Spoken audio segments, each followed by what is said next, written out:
Hello everyone, and welcome. Today I want to share a story with you. It's a story about family, about betrayal, and about the moment a father realizes that everything he thought he knew about the people closest to him was wrong. This story contains fictional elements crafted for reflection and perspective. If that is not what you are here for, no hard feelings. Step away and find what serves you better. But if you stay, I think you'll understand why this matters. Before I begin, I want you to understand something important. This story is not just about revenge. It is not just about justice. It is about the moment when a man who has spent his entire life building things, protecting things, believing in the goodness of the people around him, suddenly discovers that the foundation he built his life on was never solid. It was always shifting. It was always waiting to collapse. My name is Raymond Holt. I am 70 years old. I have lived long enough to understand that life gives you exactly two things, and neither of them is guaranteed. The first is time. The second is the people you love. Everything else, the money, the success, the reputation, that is all just noise. Noise that can be taken from you in an instant. Noise that can be replaced. But time and the people you love, once they are gone forever. I built Pacific Crown Shipping from nothing. I started with a single leased vessel and a maxed out line of credit. I was 38 years old. I had a wife, a daughter, and a mortgage I could barely afford. I had a Marine Corps pension that wouldn't have covered a month of groceries. And I had a belief that if I worked harder than anyone else, if I was smarter and more disciplined and more relentless than anyone else, I would eventually win. I was right. I did win. I built an empire. I negotiated contracts in Singapore, Rotterdam, and Buenos Aires without blinking. I sat across tables from men who had been born into wealth and power, and I took what they had because I had earned the right to take it. I was not cruel. I was not unfair. But I was relentless. And I never forgot who I was fighting for. I was fighting for Diana. I was fighting for Claire. I was fighting for the life I had promised them when I was young and stupid and believed that love alone was enough to protect them from the world. Diana was my wife for 32 years. She was the most extraordinary person I have ever known. She was not beautiful in the way that women are beautiful in magazines. She was beautiful in the way that the ocean is beautiful. Deep, vast, and completely indifferent to whether you noticed. She loved me when I was nobody. She loved me when I was everything. And when she died, she took a part of me with her that I have never been able to reclaim. Pancreatic cancer. The kind that moves fast and gives you no room to argue. We had 11 weeks from diagnosis to funeral. In those 11 weeks, I learned that the man I thought I was, the man who would never back down from anything, who had never lost a negotiation or a fight, had absolutely no idea what to do when the person who held his whole life together was suddenly gone. I held her hand in the hospital. I watched her fade. I watched the light leave her eyes. And when it was over, I stood in the rain at her grave with Claire beside me, and I kept my composure because she needed me to. That was the only thing I knew how to do. Keep going. Keep moving. Keep building. Because stopping meant falling, and I could not allow myself to fall. Not while Claire was watching. Claire was 17 when her mother died. She was a child. She was my child. and I failed her in ways I am still discovering. I thought I was protecting her by being strong. I thought I was protecting her by not falling apart in front of her. But what she needed was not a strong father. What she needed was a present father. What she needed was someone who would sit with her in the grief and not try to fix it. I did not know that then. I know it now. And knowing it now does not undo the years I lost being the wrong kind of father. After Diana died, I threw myself into work. Pacific Crown was growing. Acquisitions, mergers, new routes, new contracts. I told myself I was building something for Claire. I told myself I was securing her future. And maybe that was true. But it was also true that I was running. Running from the empty house. Running from the silence. Running from the photographs on the walls that showed a woman who was never coming back. I buried myself in business and I told myself it was love. It was not love. It was survival. And survival is not the same thing as living. 2 years after Diana died, I met Vivian. She was elegant, composed, and she seemed to understand loss in a way that few people could. Her first husband had died. She spoke about him with a quiet dignity that moved me. She did not push. She did not demand. She simply appeared at the edges of my life, warm and attentive and patient. I thought I had been given a second chance. I thought God, or fate, or whatever force governs these things, had decided that I had suffered enough and was offering me a way back to something resembling happiness. I was wrong. I was catastrophically wrong. But I did not know that then. I did not know that Vivian was not a second chance. She was a calculation. She was a plan. And I was not a husband. I was a target. We married 18 months after we met. Claire was 21. She was in college at UCLA, studying fashion design. She did not attend the wedding. She said she had exams. I told myself she was just busy. I told myself she would come around. I told myself a lot of things in those early years. Things that were easier to believe than the truth. The truth was that Claire saw something I did not see.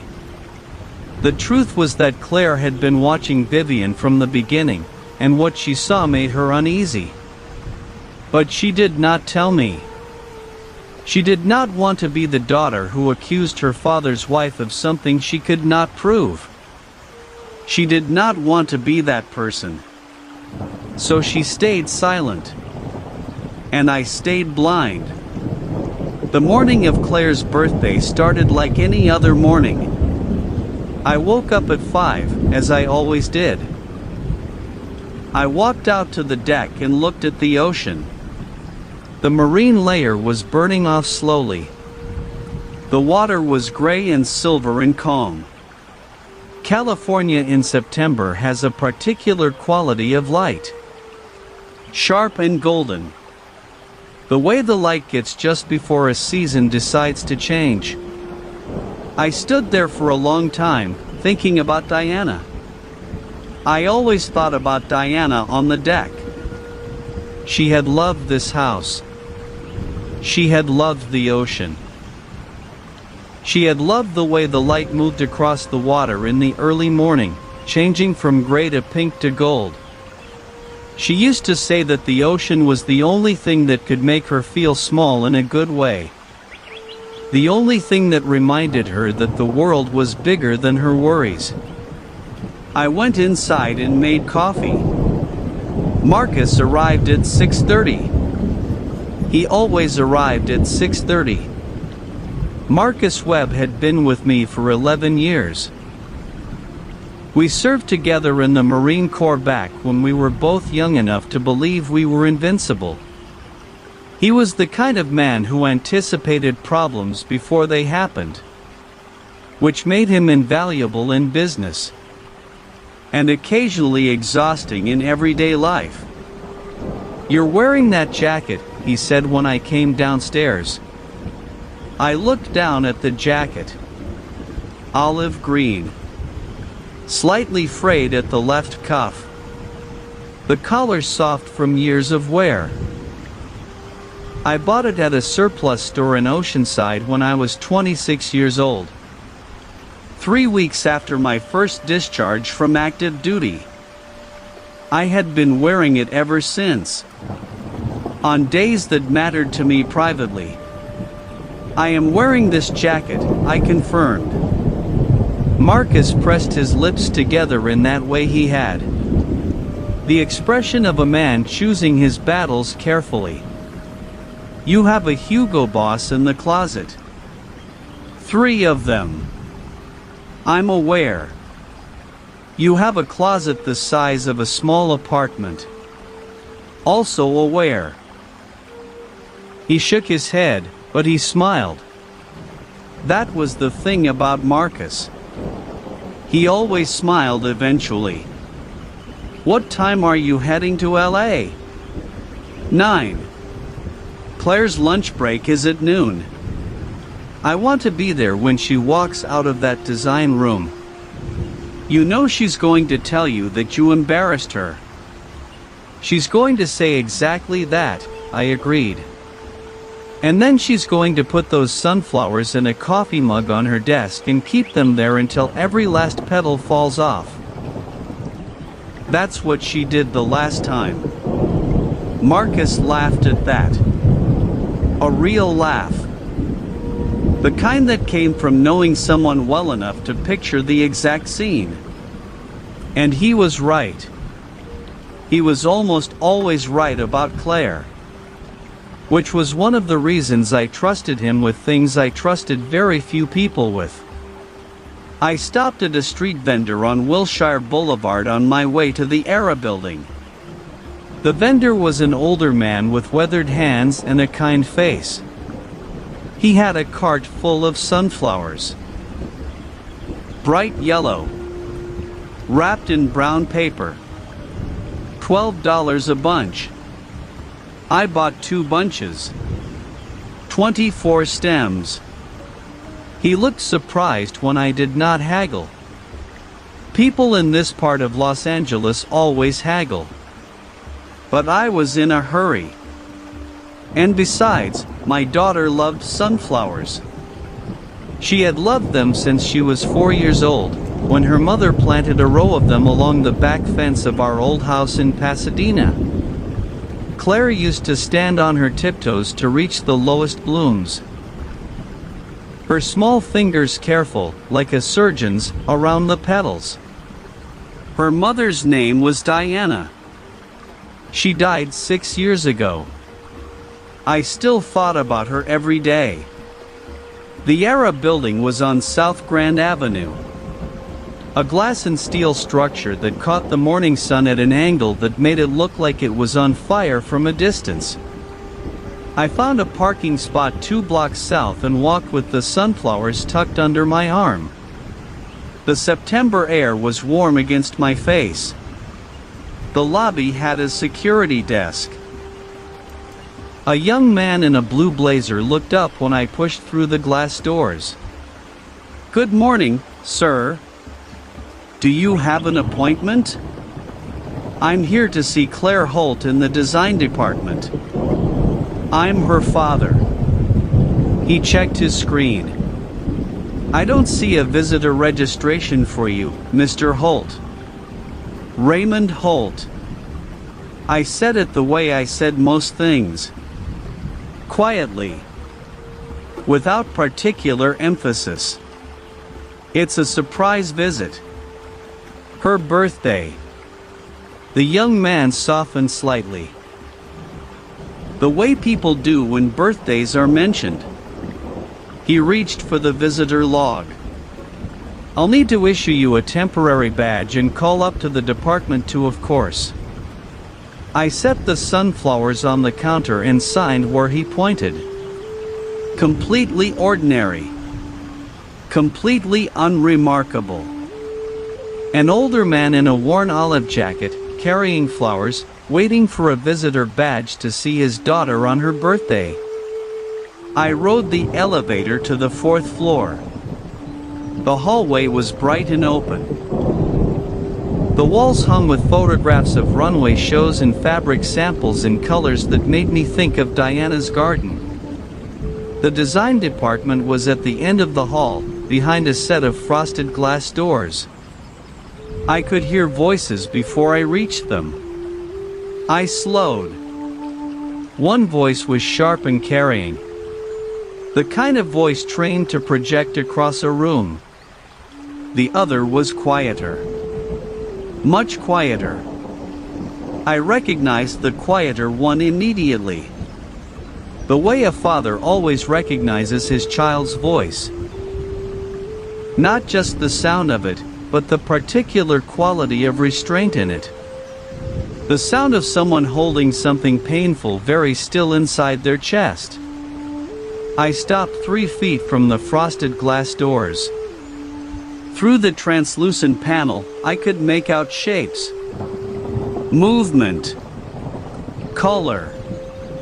The blurred outline of 2 figures facing each other across what looked like a work table covered in fabric samples. Then the sharp voice rose.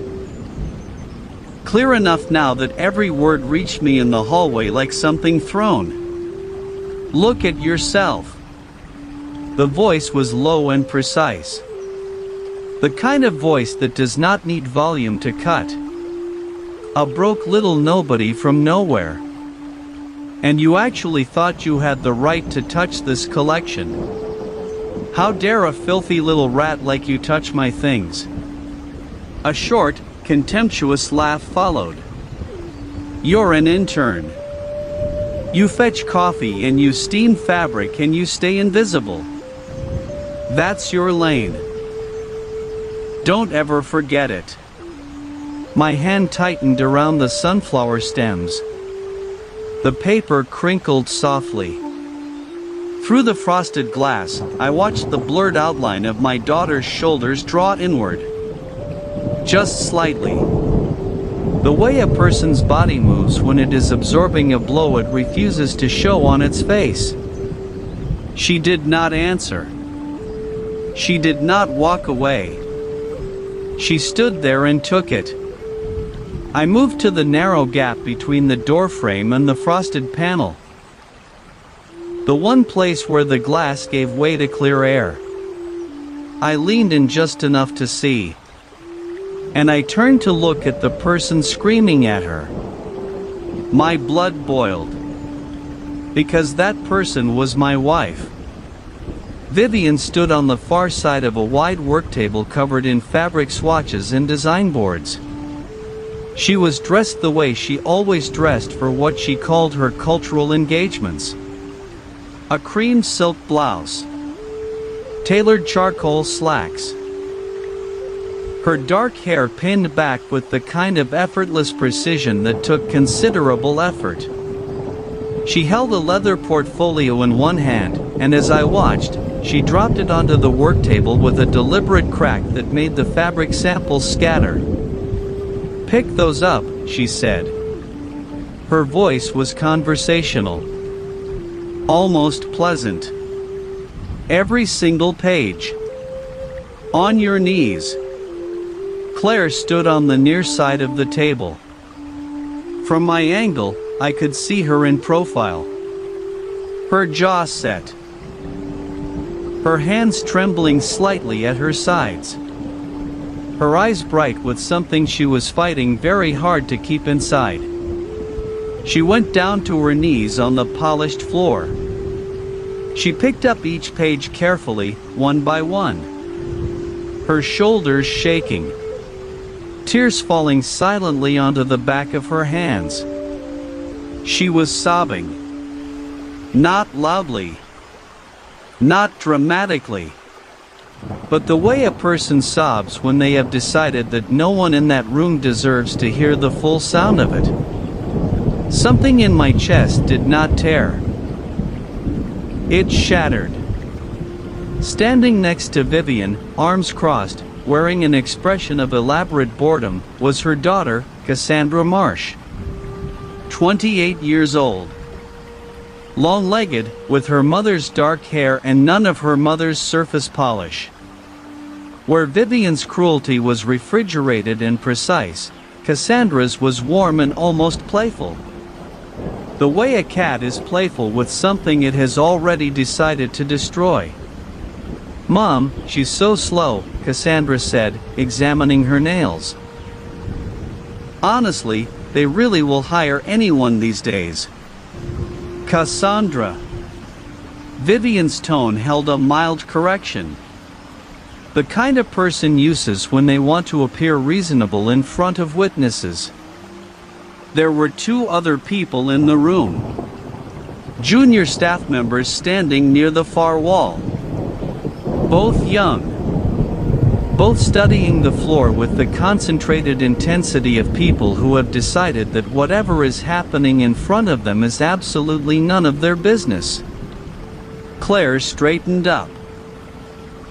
She set the portfolio pages back on the table in a neat stack. Her movements careful and deliberate.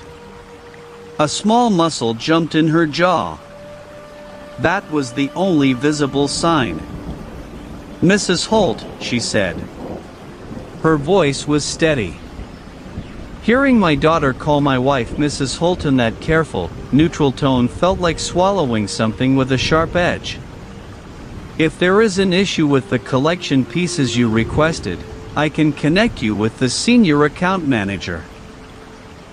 She handles all VIP client concerns directly." Vivian tilted her head.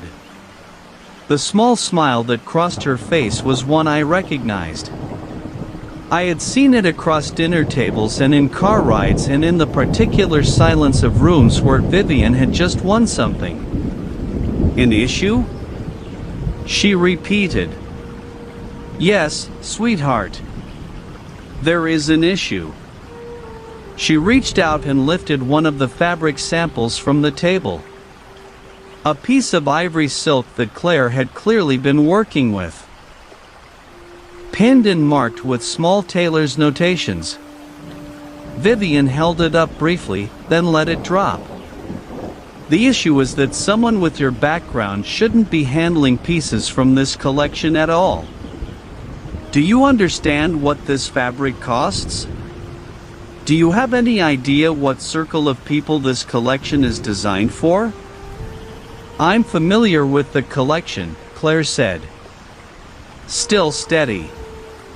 Still controlled. "You're familiar with it." Vivian let the repetition sit in the air. Then she turned to Cassandra with an expression of theatrical disbelief. "She's familiar with it."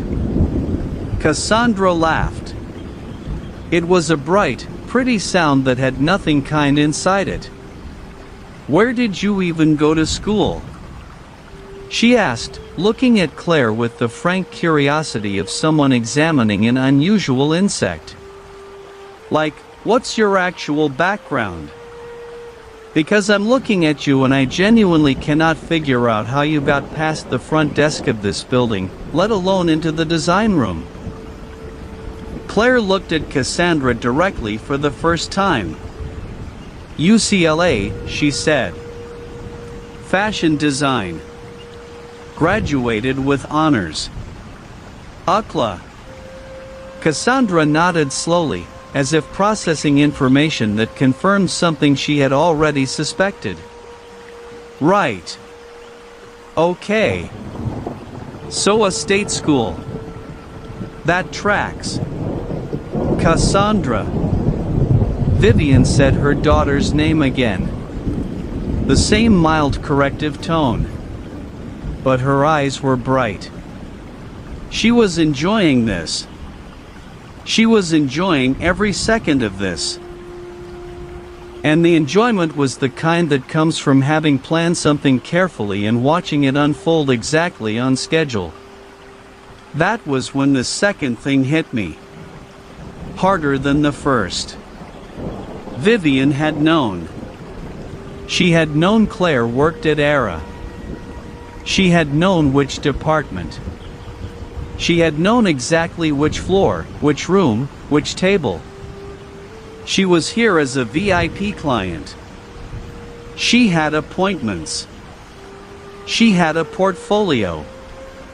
She had Cassandra dressed and ready beside her. This was not a coincidence. This was not an accidental encounter between a stepmother and a stepdaughter in a city of 4 million people. This had been arranged. She had chosen today, Claire's birthday. The one day in the year when a surprise visit from a hostile presence would land with maximum damage. I pressed my back against the wall beside the doorframe. The sunflowers were still in my hand. I looked down at them. Bright yellow. Slightly wilted from the warmth of my grip. $12 from a street vendor on Wilshire. And I thought about what Marcus had said to me once years ago in a very different context. We had been in Fallujah. 2004, second deployment. Marcus and I and 4 other men pinned behind a collapsed wall while the situation outside rearranged itself in ways we had not anticipated. Marcus had looked at me over the rubble with complete calm and said, "The worst thing you can do right now is move before you know the full picture." He had been right then. He was right now. Inside the room, Vivian was still speaking. Her voice had dropped slightly, taken on the confiding quality she used when she wanted to sound reasonable while saying something devastating. "I'm going to be very straightforward with you because I think directness is a kindness," she said to Claire. "You seem like a hard-working girl. I'm sure you are. But this industry operates on relationships and reputation and a certain kind of social capital that takes generations to build. And you simply don't have it." She paused. "And I'm going to suggest gently that perhaps this internship isn't the right fit for anyone." The blood moved differently in my body when she said that. Slower. Then faster. Very, very slow. Claire said nothing for a long moment. When she spoke, her voice had changed. Not broken. Not cracked. Just compressed. The way a voice gets when a person is applying significant internal pressure to keep it from doing something else entirely. "I see," she said. "I thought you would." Vivian picked up her leather portfolio and smoothed the front of her silk blouse. "Cassandra, shall we?" Cassandra was already moving toward the door, her handbag swinging from one wrist, her heels clicking against the polished floor. She paused at the work table, reached out, and deliberately knocked the neat stack of portfolio pages Claire had just rebuilt onto the floor with the back of her hand. A casual, almost absent-minded gesture. The pages spread across the floor in a wide fan. "Oops," Cassandra said. She did not look back.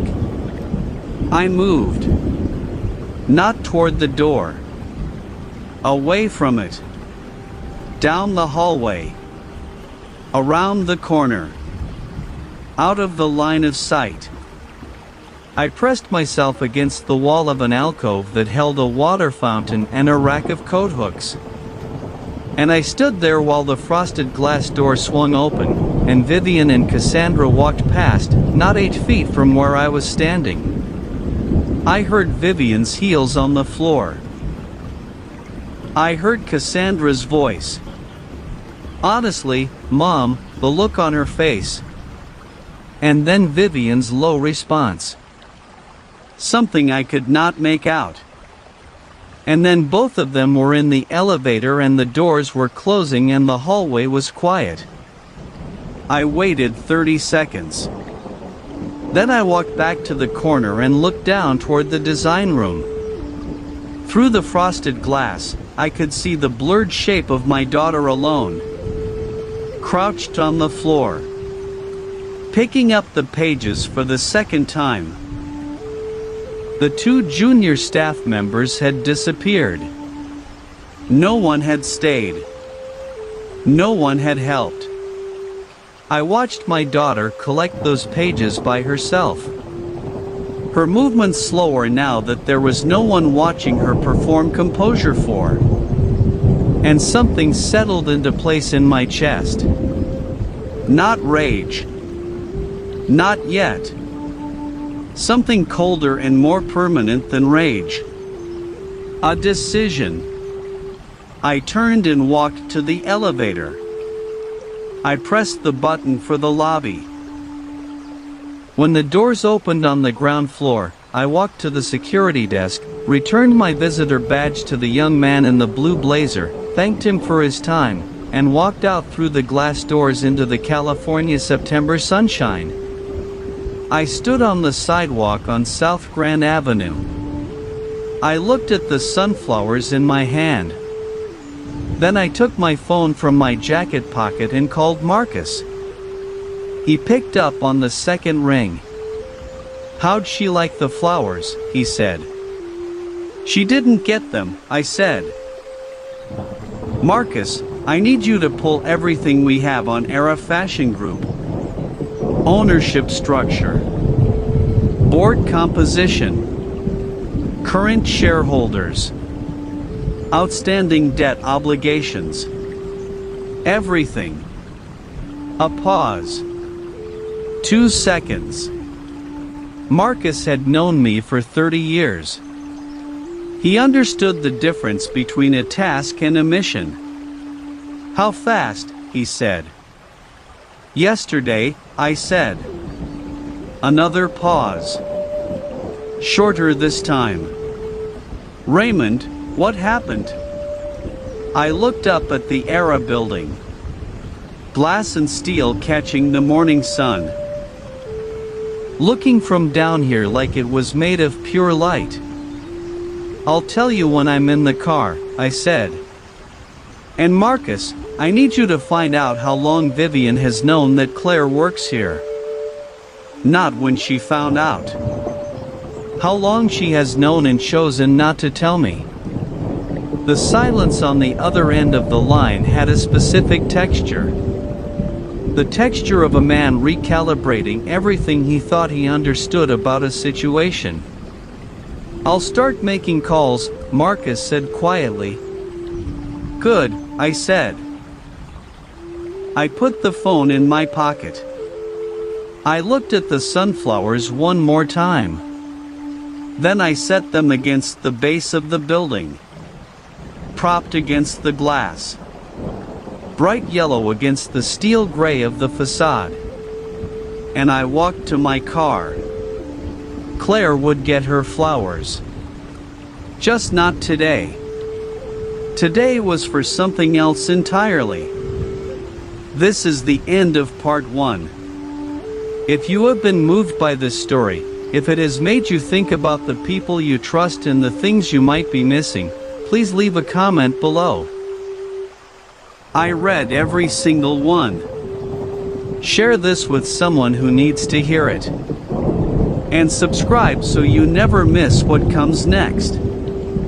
Part 2 will continue Raymond's journey as he uncovers the truth about Vivian's past, the depths of her betrayal, and the shocking discoveries that will change everything he thought he knew about his marriage, his family, and himself. Thank you for staying until the end of part 1. The stories ahead contain fictional elements crafted for reflection and perspective. If that is not what you are here for, no hard feelings. Step away and find what serves you better. But if you stayed this far, I think you already know why you are here. Marcus was already at the Malibu house when I got back. That was the thing about Marcus Webb. He did not wait to be told twice, and he did not waste time on transitions. By the time I had driven the hour back up Pacific Coast Highway, parked in the garage, and walked through the side door into the kitchen, he was sitting at the long oak table with his laptop open, 3 legal pads covered in handwriting spread beside it, and a pot of coffee on the counter that smelled like it had been brewing for exactly the right amount of time. He looked up when I came in. He read my face the way he had been reading my face since 2003. Which meant he read it accurately and completely in about 2 seconds. "Sit down," he said. I sat. He poured 2 cups of coffee, set one in front of me, and remained standing. Marcus always stood when he was delivering information he considered serious. It was a habit left over from the Corps. Briefings were conducted standing. Sitting was for conversation. And what Marcus had to tell me was not conversation. "How much did you find in 3 hours?" I said. "Enough to make me wish I hadn't." He picked up the first legal pad. "Let's start with what I can confirm and work toward what I suspect. Because those are 2 different categories and you need to know which is which." "Go ahead." "Vivian has known Claire works at ERA for at least 3 weeks. He said it without preamble. The way he delivered all bad news. Directly. Without softening. Because he knew I did not want it softened. I pulled her calendar. She had a lunch scheduled with Sandra Vance, the ERA director, on the 14th of last month. That's the same week Claire mentioned to you that she'd been assigned to the VIP collections team. The timing landed in my stomach like a stone dropped into still water. Sandra Vance told her. "I can't confirm that yet. What I can confirm is that the lunch happened. That Vivian paid for it. I found the charge on the household account. $412 at Nobu in Malibu. And that 2 days after that lunch, Vivian made a separate appointment at ERA as a VIP client. An appointment she did not mention to you." I wrapped both hands around my coffee cup. The ceramic was warm. I focused on that. "She's been going there. 3 times in 3 weeks. Always when Claire was scheduled for morning shifts." Marcus set the first legal pad down and picked up the second.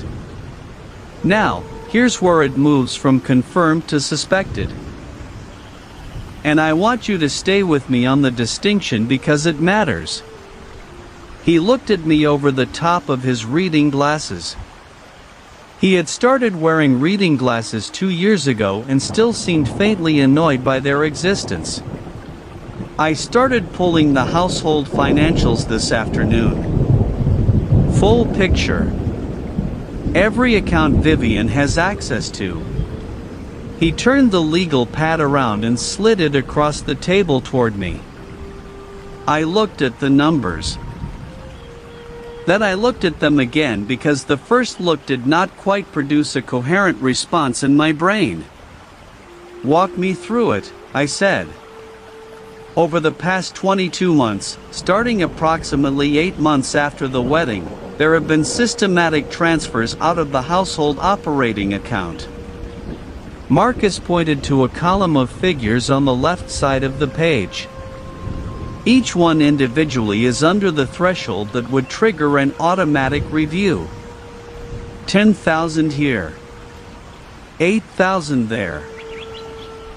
12,000 in March. But when you add them up across the full period, he tapped the number at the bottom of the column. $840,000. I set my coffee cup down. That's confirmed. The transfers are confirmed. The destination accounts are what I'm still tracking. 2 of them lead to an LLC registered in Nevada. Shell company. Minimal public information. 1 leads to what looks like a personal account in Cassandra's name. He paused. Raymond, in California, when a spouse transfers marital assets to third parties without consent, particularly in amounts this significant and through structures designed to obscure the movement, that constitutes financial elder abuse under Penal Code Section 368 when the victim is over 65. I was 70 years old. I had built a company worth more than most people would see in 10 lifetimes. And sitting at my own kitchen table on my daughter's birthday, I was learning that the woman I had married had spent 22 months moving nearly $1 million out of my household accounts in increments carefully designed to avoid detection.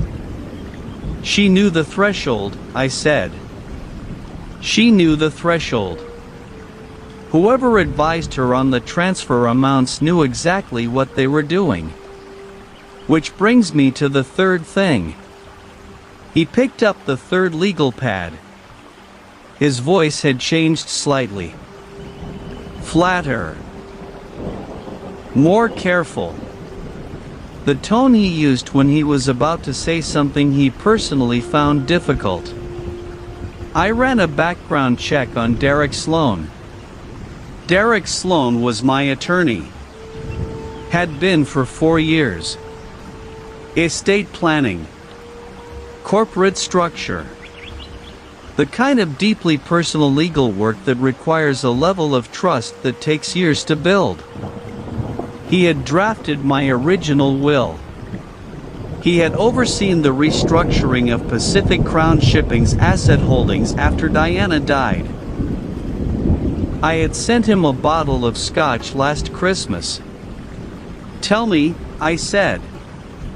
Sloan has been billing Vivian separately. Personal legal consultations. 11 of them over the past 14 months. All invoiced to a private email address I found in the household account records.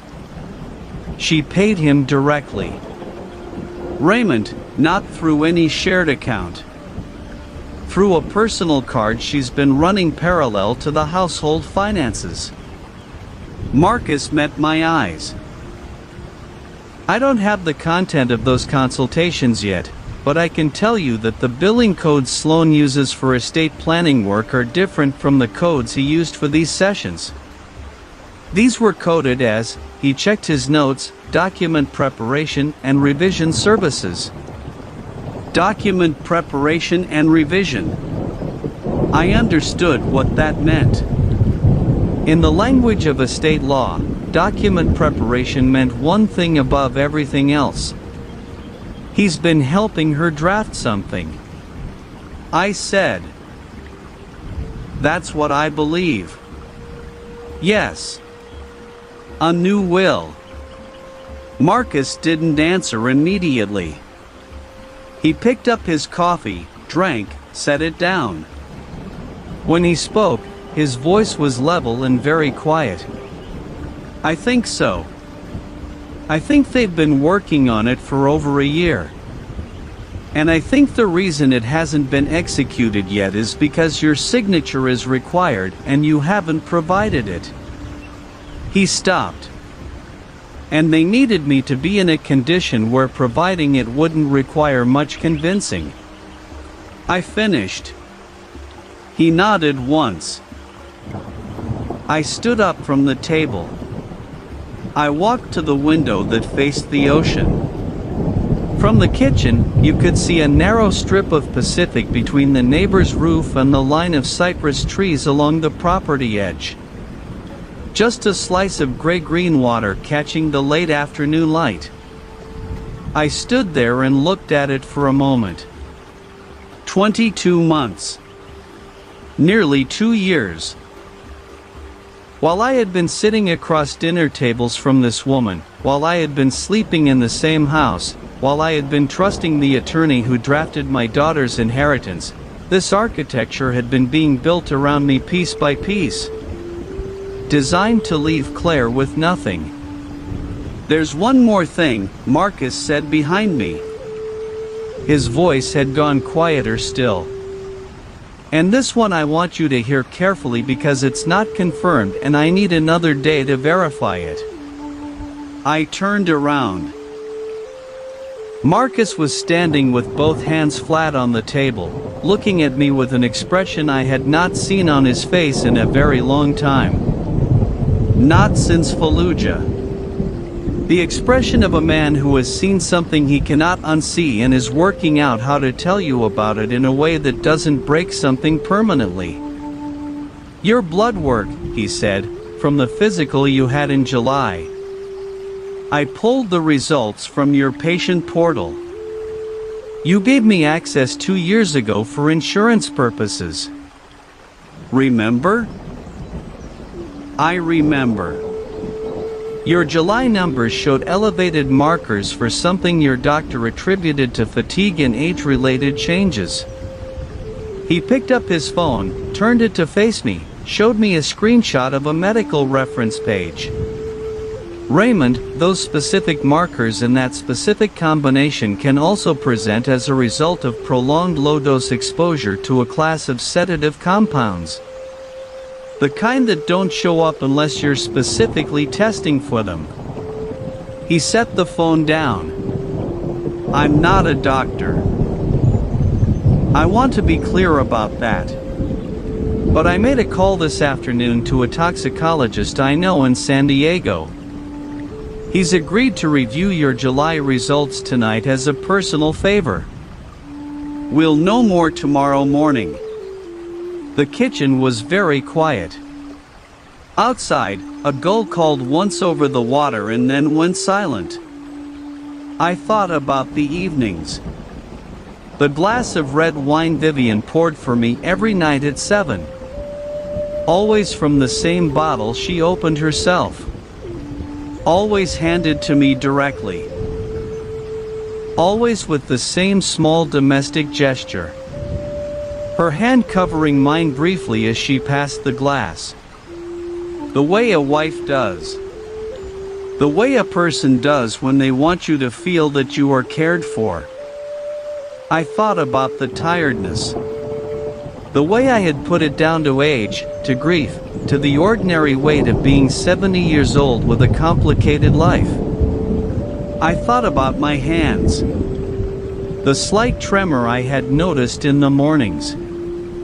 The way my thoughts had felt some days like they were arriving slightly late. Like there was a delay between the world and my ability to respond to it. I had told my doctor. He had told me it was normal. He had told me men my age. "Marcus," I said, my voice came out very steady. I was proud of that. "Tomorrow morning, I also need you to arrange for an independent blood draw. Not through my regular physician. Through the toxicologist in San Diego." Marcus looked at me for a long moment. His jaw was tight. His eyes were bright in a way that had nothing to do with the light in the room. "Already scheduled," he said. 7 a.m. I nodded. "There's something else I need you to do tonight," I said. "I need you to find out everything you can about Cassandra Marsh. Not just the financial connections. Everything. Her history. Her associations. Her patterns. Because what happened at Era today, I stopped, reorganized."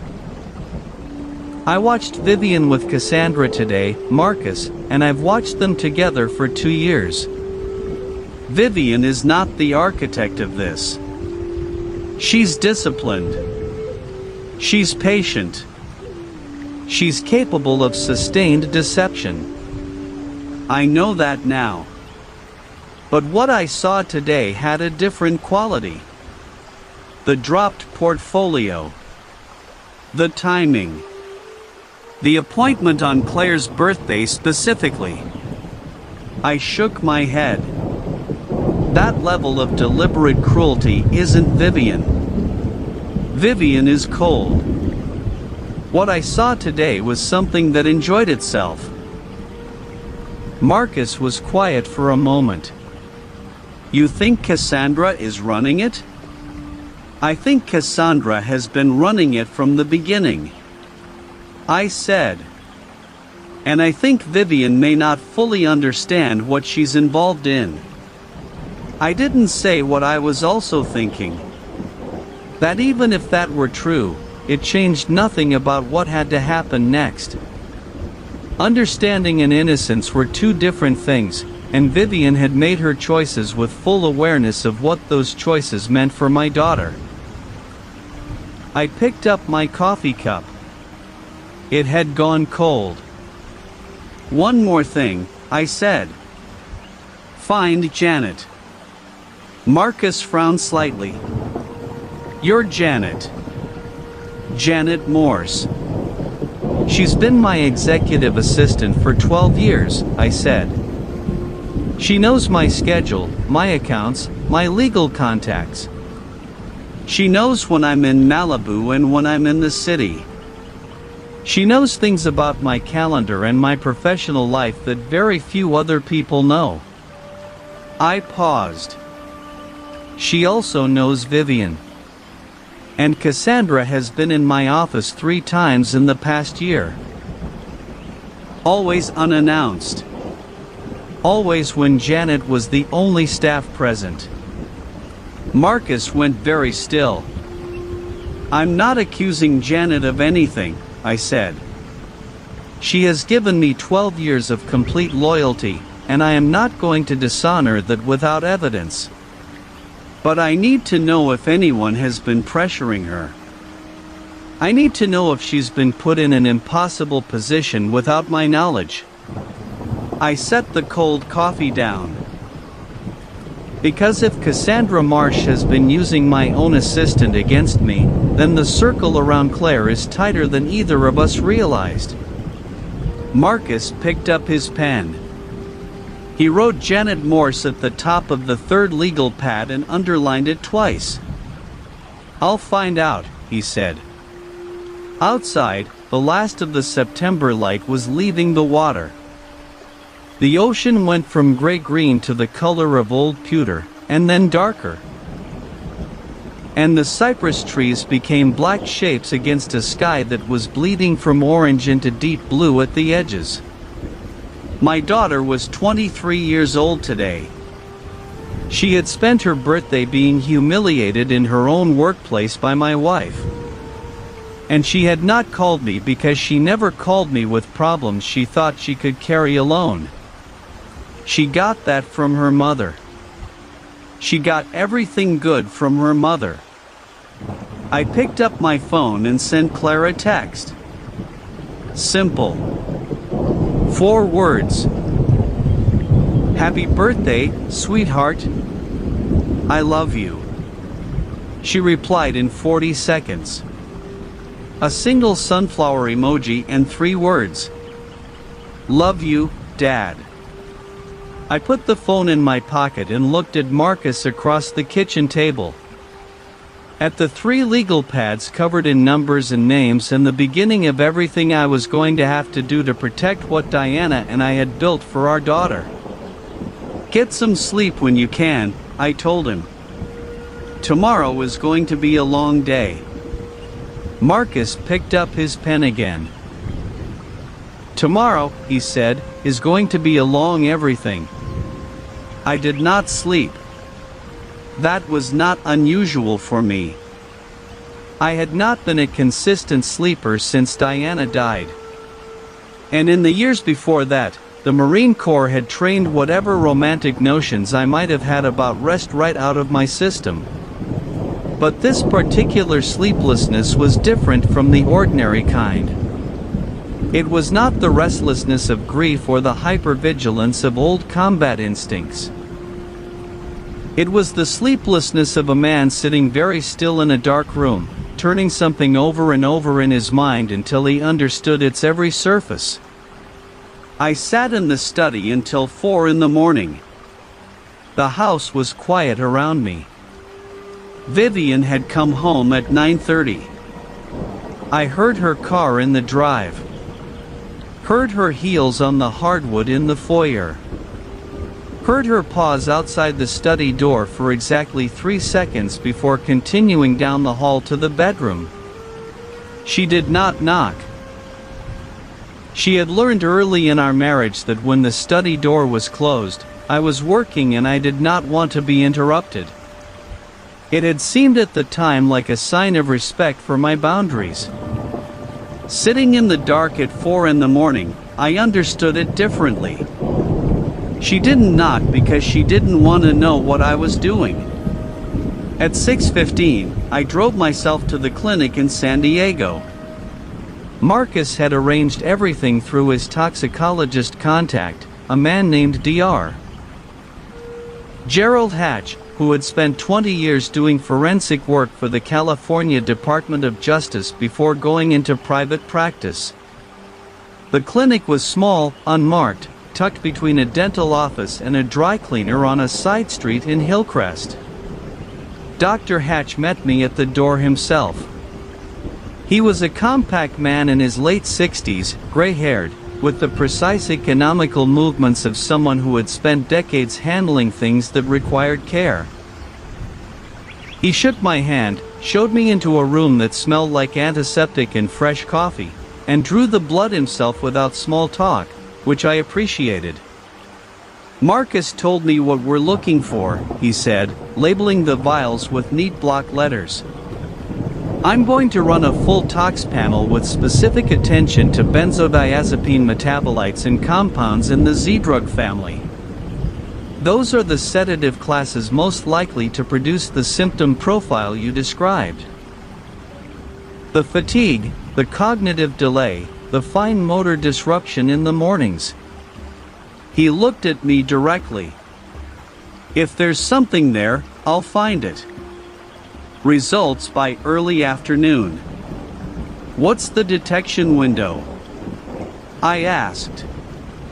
"Depends on the compound and the dose. For chronic low-level exposure, some metabolites can persist in the blood for weeks. If this has been ongoing for months," he paused, chose his words carefully. "If this has been ongoing, we should have a clear picture." He capped the last vial. "Mr. Holt, I want to ask you something directly, and I need you to answer me honestly." "Go ahead." "In the past 72 hours, have you consumed anything?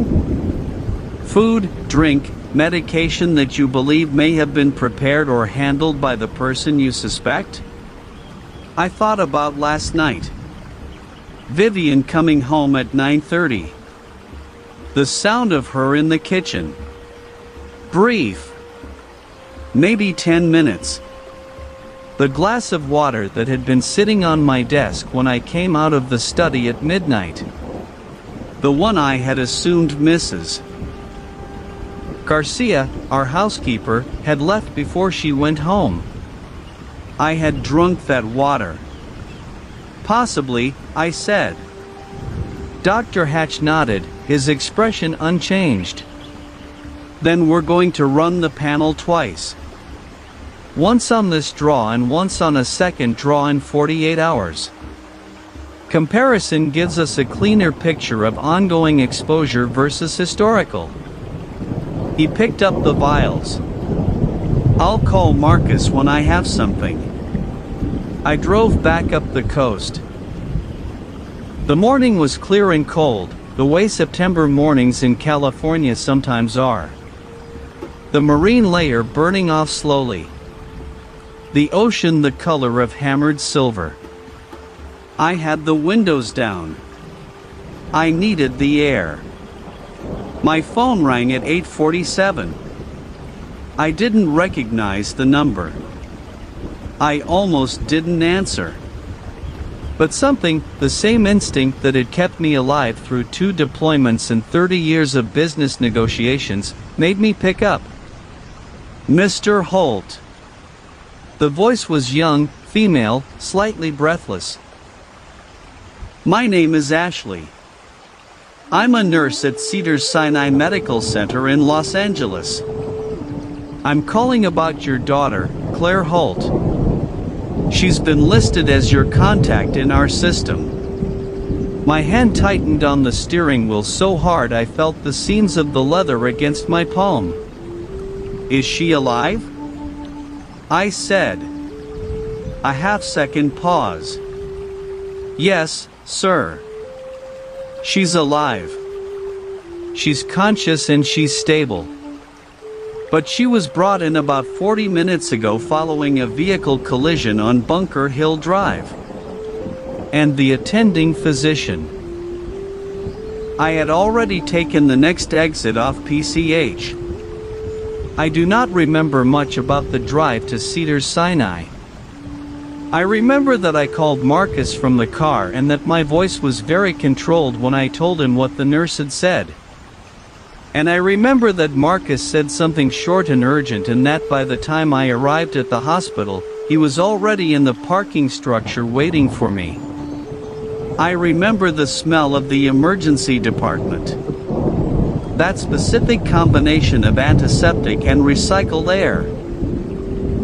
And the particular anxiety of people sitting in plastic chairs waiting for information about people they loved. And I remember walking through the double doors into the treatment bay where Claire was lying in a hospital bed with a laceration above her left eyebrow held together with butterfly closures, her left wrist in a stabilizing brace, and a purple bruise spreading from her collarbone up the left side of her neck that was so dark it looked like a shadow. She was awake. She turned her head when I came through the curtain, and her face did several things at once. Relief and pain and something that looked almost like guilt. The expression of a person who has been trying very hard to handle something alone and has just run out of road. Dad. Her voice came out rougher than usual. She had been crying. Her eyes were dry now, but the rawness was still there. The kind that stays in a voice for hours after the tears stop. I crossed the room in 4 steps and took her right hand in both of mine carefully because I didn't know yet what else was hurt. And every instinct I had was screaming at me to be careful with her. I sat in the chair beside the bed. I did not trust myself to stand. Tell me where you're hurt, I said. I think I'm okay. She started to sit up straighter and winced, her free hand going to her ribs. Bruised ribs, they think. Maybe one cracked. They're doing an X-ray. My wrist is just a sprain. The cut. She touched her forehead carefully with 2 fingers. Looks worse than it is. They said I was lucky. What happened? She took a breath, released it slowly. I was driving home from a late shift. Bunker Hill, coming down towards 2nd Street. It was dark. It was almost midnight. A car came up fast behind me and hit me from the rear hard. I went into the guardrail. She paused. The other car didn't stop. Hit and run. My jaw tightened. Did you see the car? Dark colored. Big. An SUV. I think. It happened so fast. She looked at her lap. The police came. They're reviewing the camera footage from the intersection. There's a traffic cam at the bottom of the hill. She looked up at me. Dad, why are you looking at me like that? I realized my expression had gone somewhere she could read clearly. I adjusted it. I'm looking at you because you're in a hospital bed on your birthday and I'm your father. I said. Something moved through her eyes. A calculation. It was an accident, she said. The words were careful. Too careful. Claire. Dad, look at me. She looked at me. My daughter's eyes. Diana's eyes. The same dark brown. The same quality of seeing through surfaces to what was underneath. Held mine for a long moment. I need you to tell me if this is the first time something has frightened you. I said. Not the first time something happened.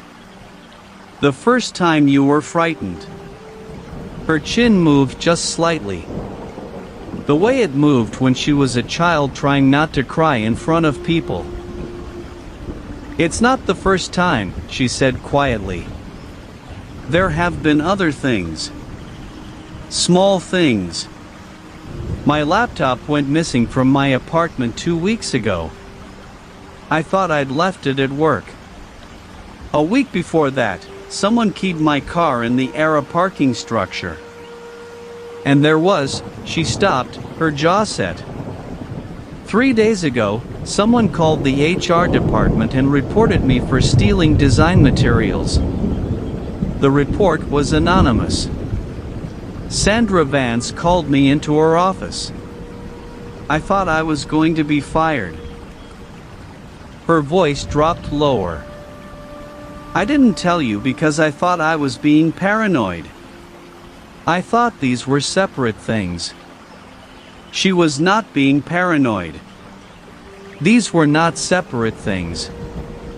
I held her hand tighter, carefully, mindful of the bruised ribs, the sprained wrist, and I told myself to be steady because she needed me to be steady. The rage that was moving through me was the kind that destroys things indiscriminately if you let it loose before you were ready. And I was not ready yet.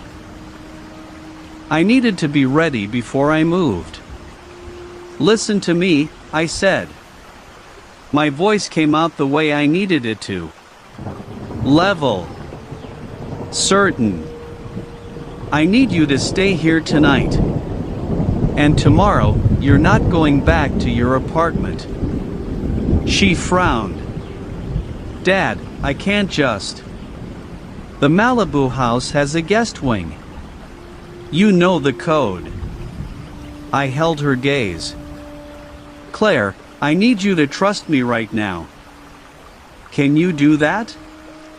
A long pause. The machines beeped softly beside her.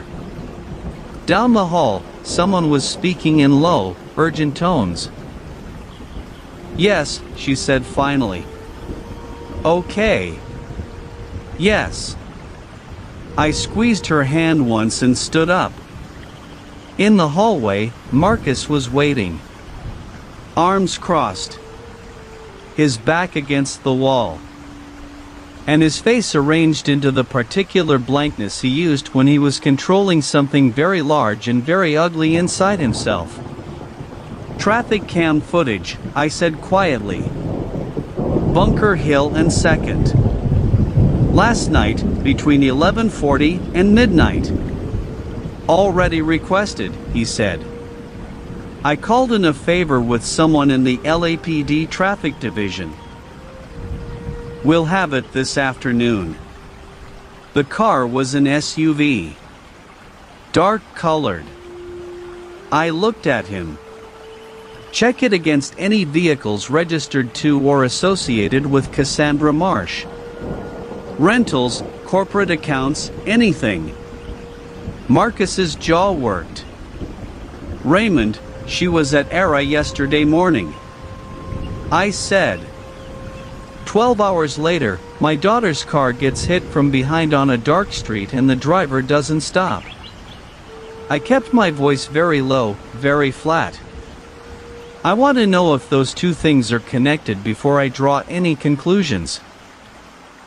But I want to know today. Marcus nodded once. The nod of a man who already believed he knew what the answer was going to be and was already furious about it. I went back inside to sit with my daughter.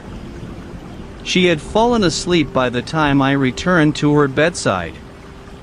The particular sudden sleep of someone whose body has been through significant trauma and has simply switched off the higher functions to begin repair. Her hand was still slightly open where I had held it. Her fingers curled loosely.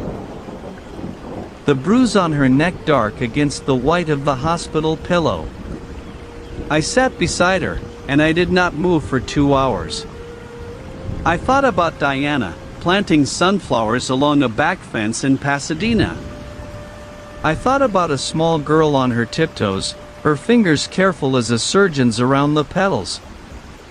I thought about what it had cost my daughter to stand in that design room yesterday and take what Vivian and Cassandra had given her without making a sound. And I thought about what it said about the kind of person Claire was. That she had chosen to protect me from worrying rather than protecting herself from what was coming for her. My phone vibrated in my pocket. A text from Marcus. Camera footage confirmed. Dark gray Chevy Suburban. Rental picked up yesterday morning at 9 a.m. from an Enterprise location in Burbank. Rented under a name that doesn't check out, but the credit card used to hold the reservation traces back to a holding company registered in Nevada. I read the text twice. Then I put the phone back in my pocket and looked at my sleeping daughter. The same Nevada LLC that had received transfers from my household accounts. Cassandra Marsh had tried to put my daughter in a hospital. She had partially succeeded. She would not get a second attempt. Dr. Hatch called at 2:17 in the afternoon. I was sitting in the hospital cafeteria with a cup of coffee I hadn't touched when his number came up on my screen. Claire had been moved out of the emergency bay into a regular room on the 3rd floor. She was sleeping again. Marcus was upstairs with her.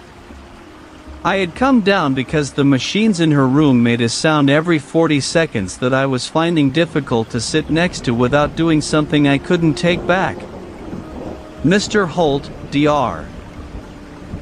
Hatch said, no preamble. The panel is back. I set my coffee cup down very carefully. The way you set something down when your hands are not entirely steady and you don't want anyone nearby to notice. Tell me.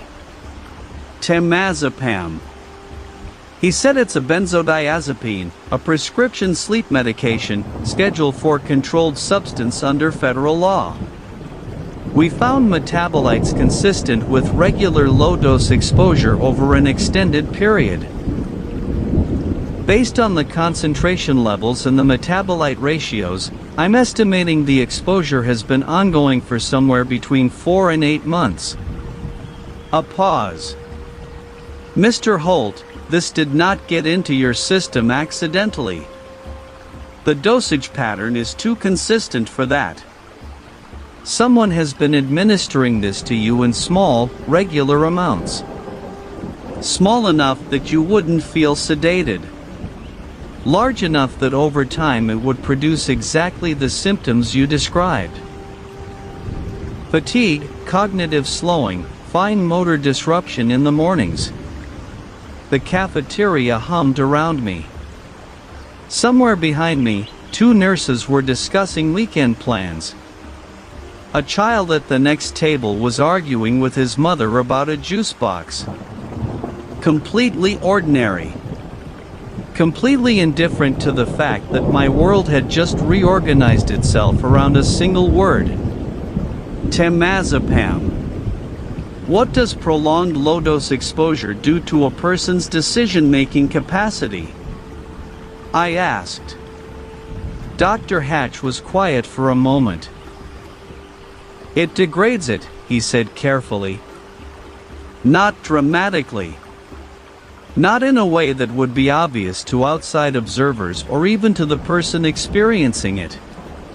But sustained exposure at this level would make someone more suggestible, more prone to accepting information without questioning it, less likely to notice inconsistencies in their environment. Another pause. Less likely to push back against someone they trusted. Less likely to push back against someone they trusted. I thought about the evenings. The glass of red wine at 7. Always from a bottle Vivian opened herself. Always handed to me directly. I thought about the nights I had felt too tired to review documents Marcus sent over. The mornings I had told myself the slight tremor in my hands was just age.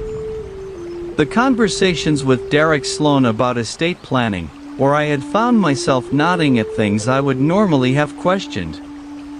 Every single one of those moments had been manufactured. "Dr. Hatch," I said, "I need a written report dated today, signed, with the full panel results attached. Can you have that to Marcus by 5? "I can have it to him by 4, he said. "Thank you." I ended the call.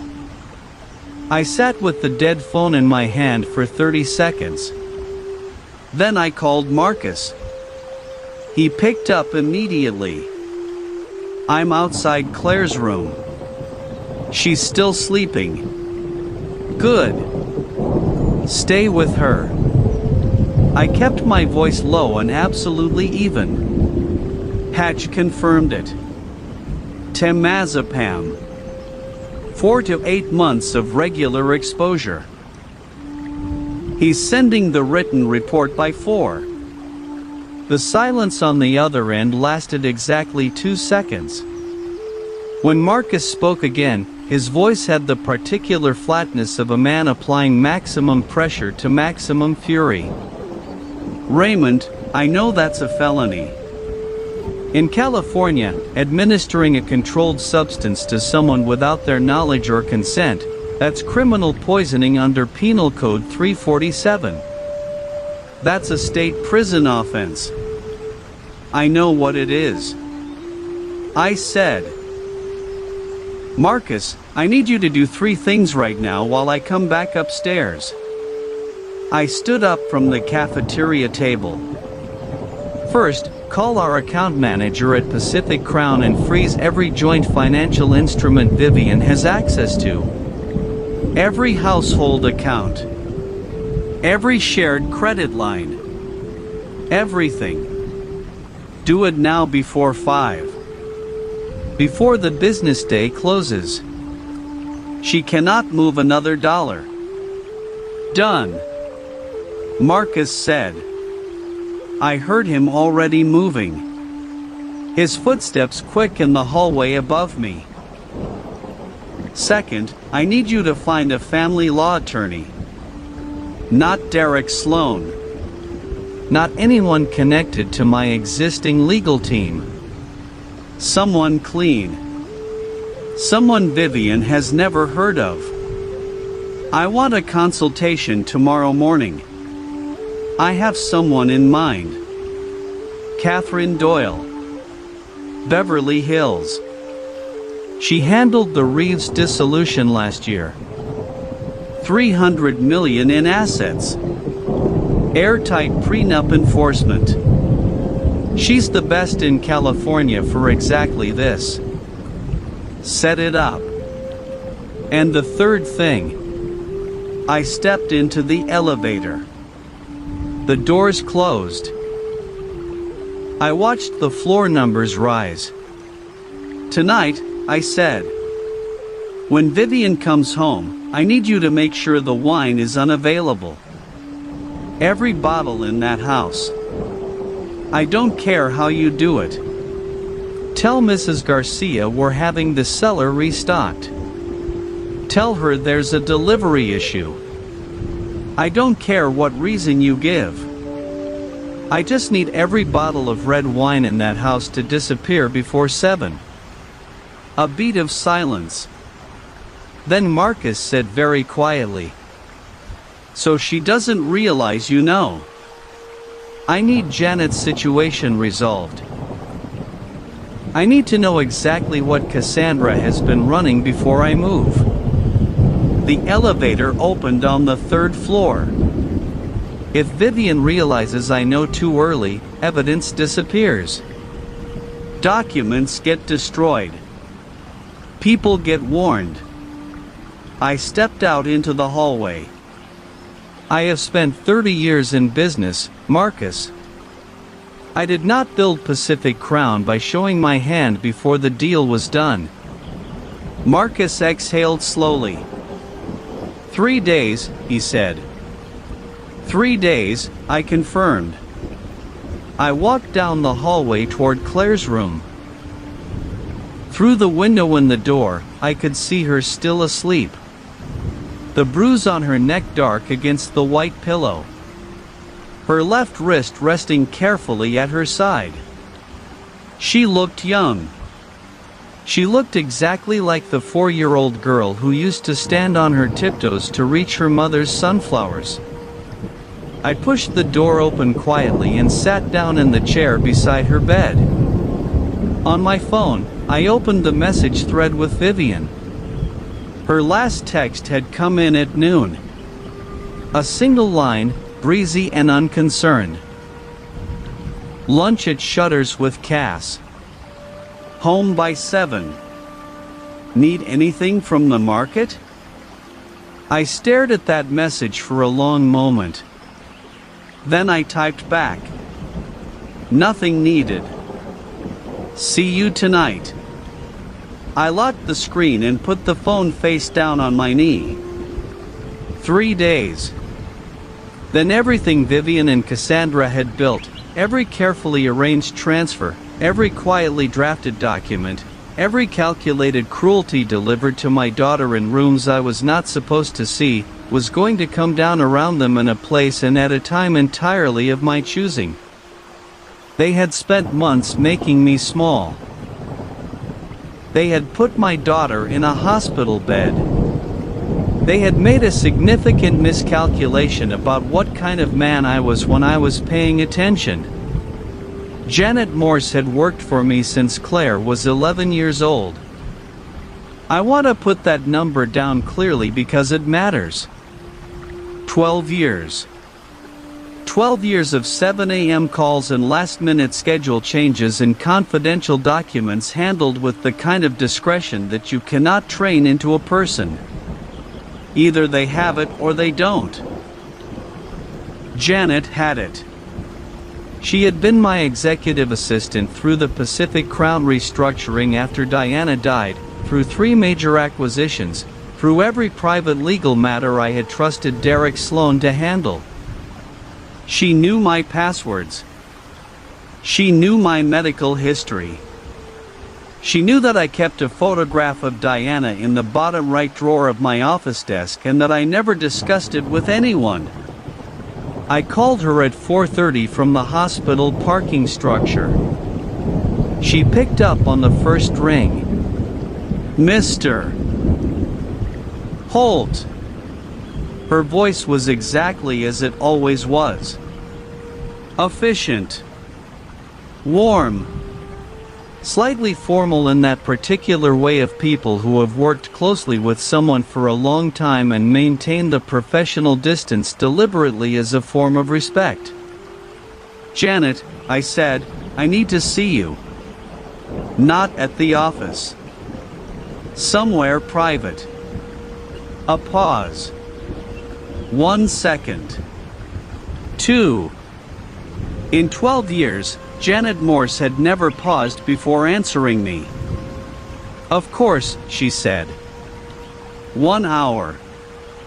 The coffee place on Ocean Avenue in Santa Monica. The one near the pier. Another pause. Shorter this time. I'll be there. She was already at a corner table when I arrived. Both hands wrapped around a ceramic mug. her eyes on the door when I pushed through it. Janet was 61 years old, silver-haired, with the upright posture of someone who had spent decades presenting themselves as completely composed. She was composed now. But her eyes, when they met mine, were doing something I had never seen them do in 12 years. They were afraid. I sat down across from her. I did not order anything. I folded my hands on the table and I looked at her directly. The way I had looked at officers across briefing tables in the Marines and at opponents across negotiating tables in business. Not with aggression, but with the specific quality of attention that communicates clearly that evasion is not going to be useful here. "Tell me," I said.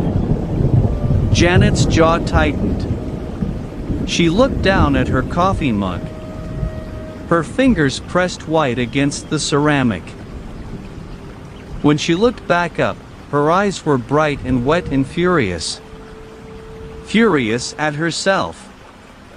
I understood which was the worst kind. She came to the office 8 months ago, Janet said. Her voice was very low. "Cassandra, you were in Singapore for the Meridian contract. She came in on a Tuesday afternoon and she sat in your chair and she put a file on your desk and she stopped, reset. The file had photographs. Financial records from 2019. She met my eyes. Mr. Holt, in 2019, my son had some serious problems. Gambling debts. The kind that don't go through banks. He was in a very dangerous situation. And I moved money to help him. Money that wasn't mine to move. Her chin lifted slightly. I paid every cent back within 4 months. I documented everything. I told myself it was over. Cassandra found the records. She said she had a forensic accountant go through the household finances going back 6 years. Janet's voice cracked on the last word just slightly, then steadied.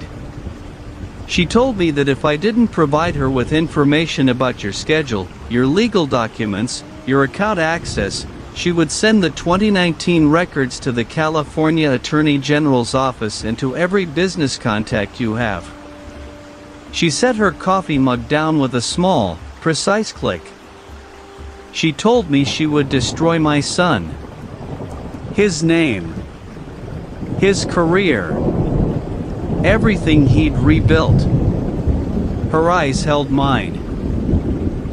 I know that is not an excuse. I want to be absolutely clear that I know that. Under California law, what Cassandra had done to Janet was textbook extortion. Penal Code 518. The use of threat to compel someone to provide something of value. In this case, information rather than money. It was a felony. It carried serious prison time. But understanding the legal category of what had been done to Janet did not resolve what I was sitting across from, which was a woman I had trusted for 12 years in an impossible position not entirely of her own making, who had made a wrong choice and clearly understood exactly how wrong it had been. "What did you give her?" I said. Janet closed her eyes briefly. "Your calendar. 3 months of it. Sent to a private email address she gave me. And once I confirmed that Claire was working at ERA. Cassandra already knew. She just wanted it in writing from someone inside your organization." She opened her eyes. "That's everything. I swear to you that is everything." "Did she ask for anything else?" She asked me to flag your medical portal login credentials. Janet's voice went flat on that sentence. The flatness of someone describing something that made them physically ill. I refused. She threatened me again. I refused again. She looked at me steadily. That was 6 weeks ago. She hasn't contacted me since. I think she found another way. She had the household wine. I sat with everything Janet had told me for a long moment. Outside the coffee shop window, the Santa Monica Pier lights were beginning to come on in the early evening. Strings of white against the darkening sky. The Ferris wheel turning slowly above the water. "Janet," I said, "I need you to do something difficult." She didn't flinch. "Tell me." "I need you to write down everything you just told me. Every date. Every instruction Cassandra gave you. Every piece of information you provided and when. Signed and dated tonight." I held her gaze. "And I need you to understand that when this is over, you are going to need to speak to an attorney about your own situation. Not as my employee. As yourself. What Cassandra did to you is a serious crime, and your cooperation will matter significantly to how your role in this is treated." Janet's jaw worked. Her eyes went bright again. "Will it?" She stopped. "My son. I cannot promise you anything about outcomes," I said. "That would be dishonest, and you deserve honesty right now more than comfort. What I can tell you is that there is a significant difference between a person who was coerced and a person who acted voluntarily. The law recognizes that difference. A good attorney will make sure the people who need to understand the difference do understand it." She nodded. A small, precise nod. The nod of a person accepting something hard because it is the only honest thing available. "One more thing," I said. I reached into my jacket pocket and put a business card on the table between us. Marcus had given it to me before I left the hospital. One of Catherine Doyle's cards. The family law attorney in Beverly Hills. This is not my attorney. She has no connection to my existing legal team. She handles sensitive matters with complete discretion. Call her tonight before you write the statement. Tell her I sent you. She will advise you on how to document what happened in a way that protects you as much as possible." Janet picked up the card. She turned it over once in her fingers, then held it carefully. The way a person holds something they understand to be important. "Mr. Holt," she said. Her voice had steadied completely now. The composure back, but different. Earned rather than performed. "I am so sorry for Claire. For what I allowed to happen to your family." I stood up. I looked at her for a moment. 61 years old. Silver-haired. 12 years of loyalty. And one terrible year of compromise. Sitting in a corner coffee shop in Santa Monica, watching her employer walk out the door, and not knowing if she still had a job or a life to return to. "Write the statement tonight," I said. "Call Catherine Doyle before you sleep." I walked out into the September evening. On the drive back to Malibu, I called Marcus. Janet confirmed everything. I said, "Calendar access. Claire's location at Era. She refused the medical portal. Cassandra found another road. I watched the PCH unspool ahead of me. The ocean black now on my right. The headlights cutting a pale path through the dark. She's going to cooperate. Get her statement into Catherine Doyle's hands as soon as it's written. Understood. Marcus said. Raymond. Vivian just got home. Mrs. Garcia confirmed the wine cellar has been restocked with sealed cases. Nothing opened. Nothing accessible without moving boxes. Vivian asked about the red wine at dinner. Mrs. Garcia told her there was a delivery mix-up and the usual bottles weren't available. What did Vivian say? A pause. She said that was fine and ordered sparkling water. She said it was fine. She poured herself sparkling water and sat across from the husband she had been quietly poisoning for 8 months. And she said it was fine. I gripped the steering wheel.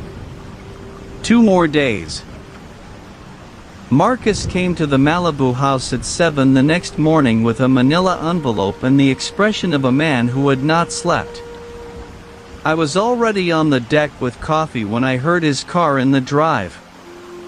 The ocean was flat and gray under an overcast sky. The kind of California morning that feels held in suspension. As if the day hasn't decided yet what it wants to be.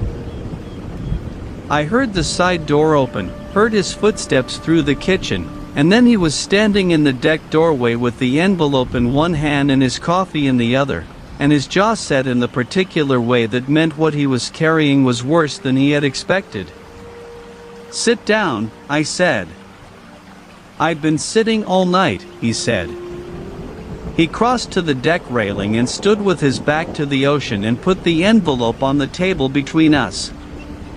He didn't open it. He looked at me first.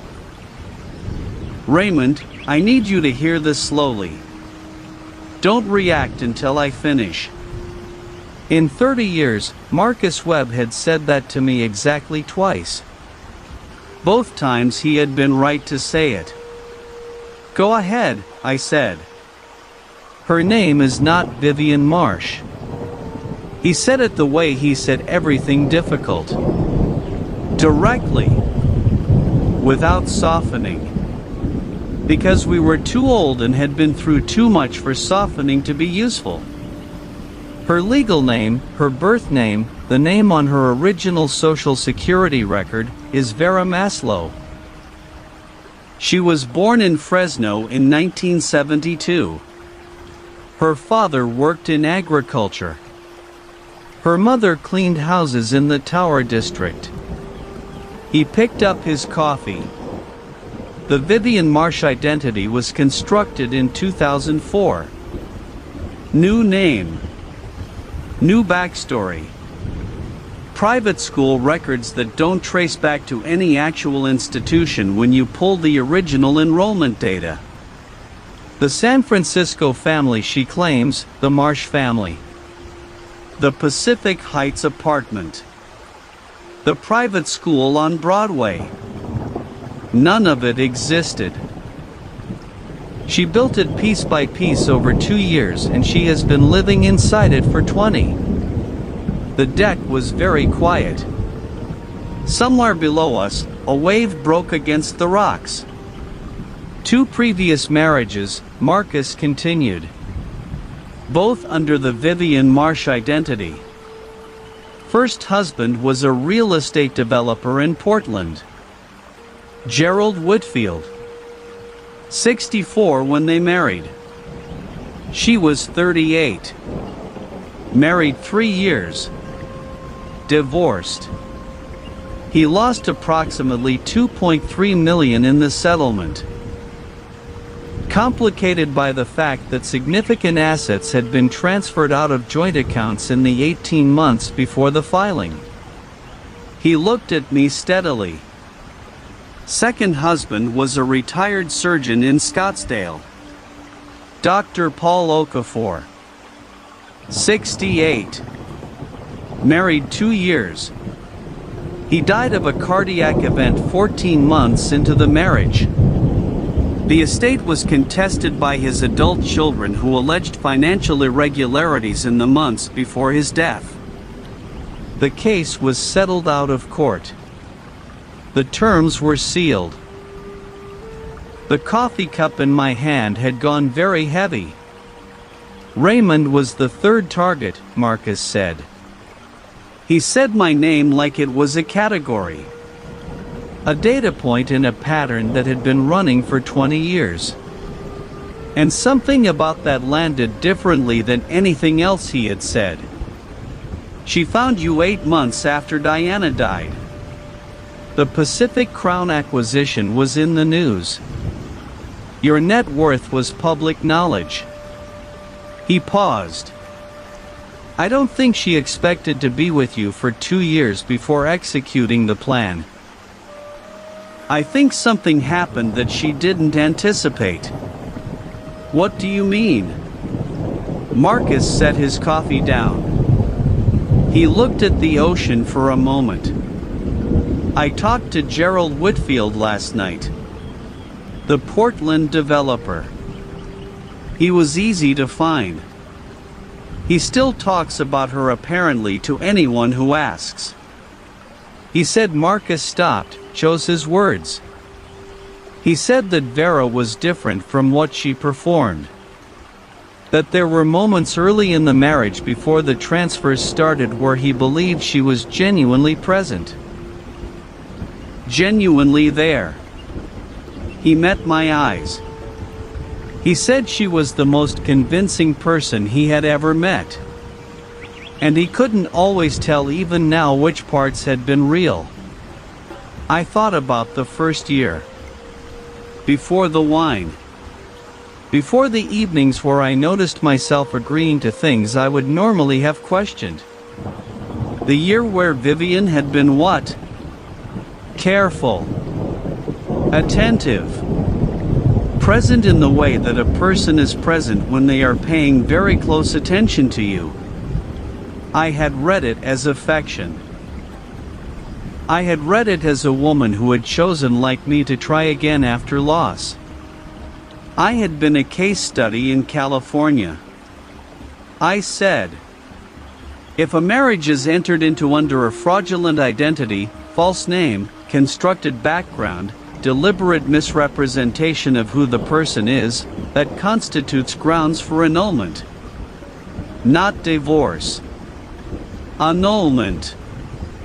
I looked at Marcus. An annulment treats the marriage as if it never legally existed. Community property provisions don't apply. Asset division doesn't apply. Everything I owned before and during this marriage remains mine. Catherine Doyle confirmed that this morning when I called her at 6 a.m. Marcus said. She said that with the documentation I have, the original Fresno birth records, the constructed identity paper trail, the 2 previous marriages, a California court would grant the annulment within weeks. There would be nothing for Vivian to contest because Vivian legally speaking does not exist. Vera Maslow had walked into my life 11 months after Diana died. And she had constructed with considerable skill and patience a version of herself designed to be exactly what I needed. And I, a man who had survived combat and built an empire and buried his wife, had believed her completely for 2 years. I stood up from the table. I walked to the railing and looked at the ocean. Behind me, Marcus was quiet.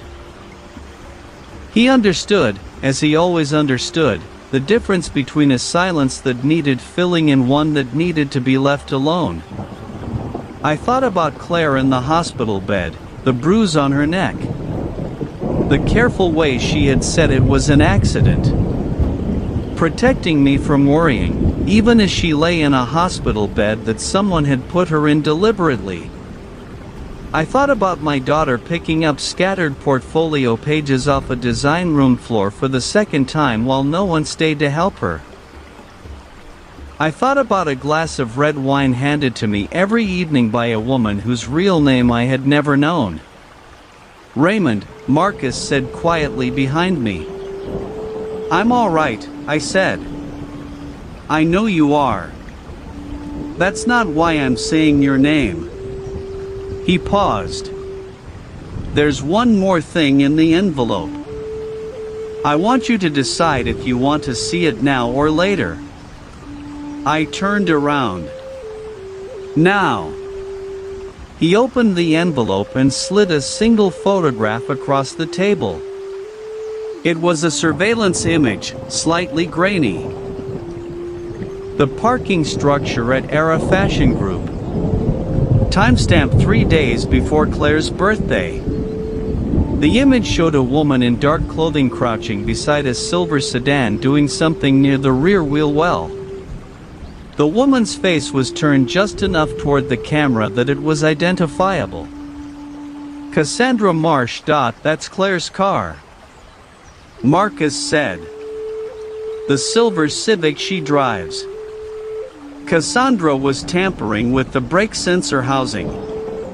Not the brakes themselves. The sensor. Enough to trigger a warning light and cause intermittent response lag under hard braking.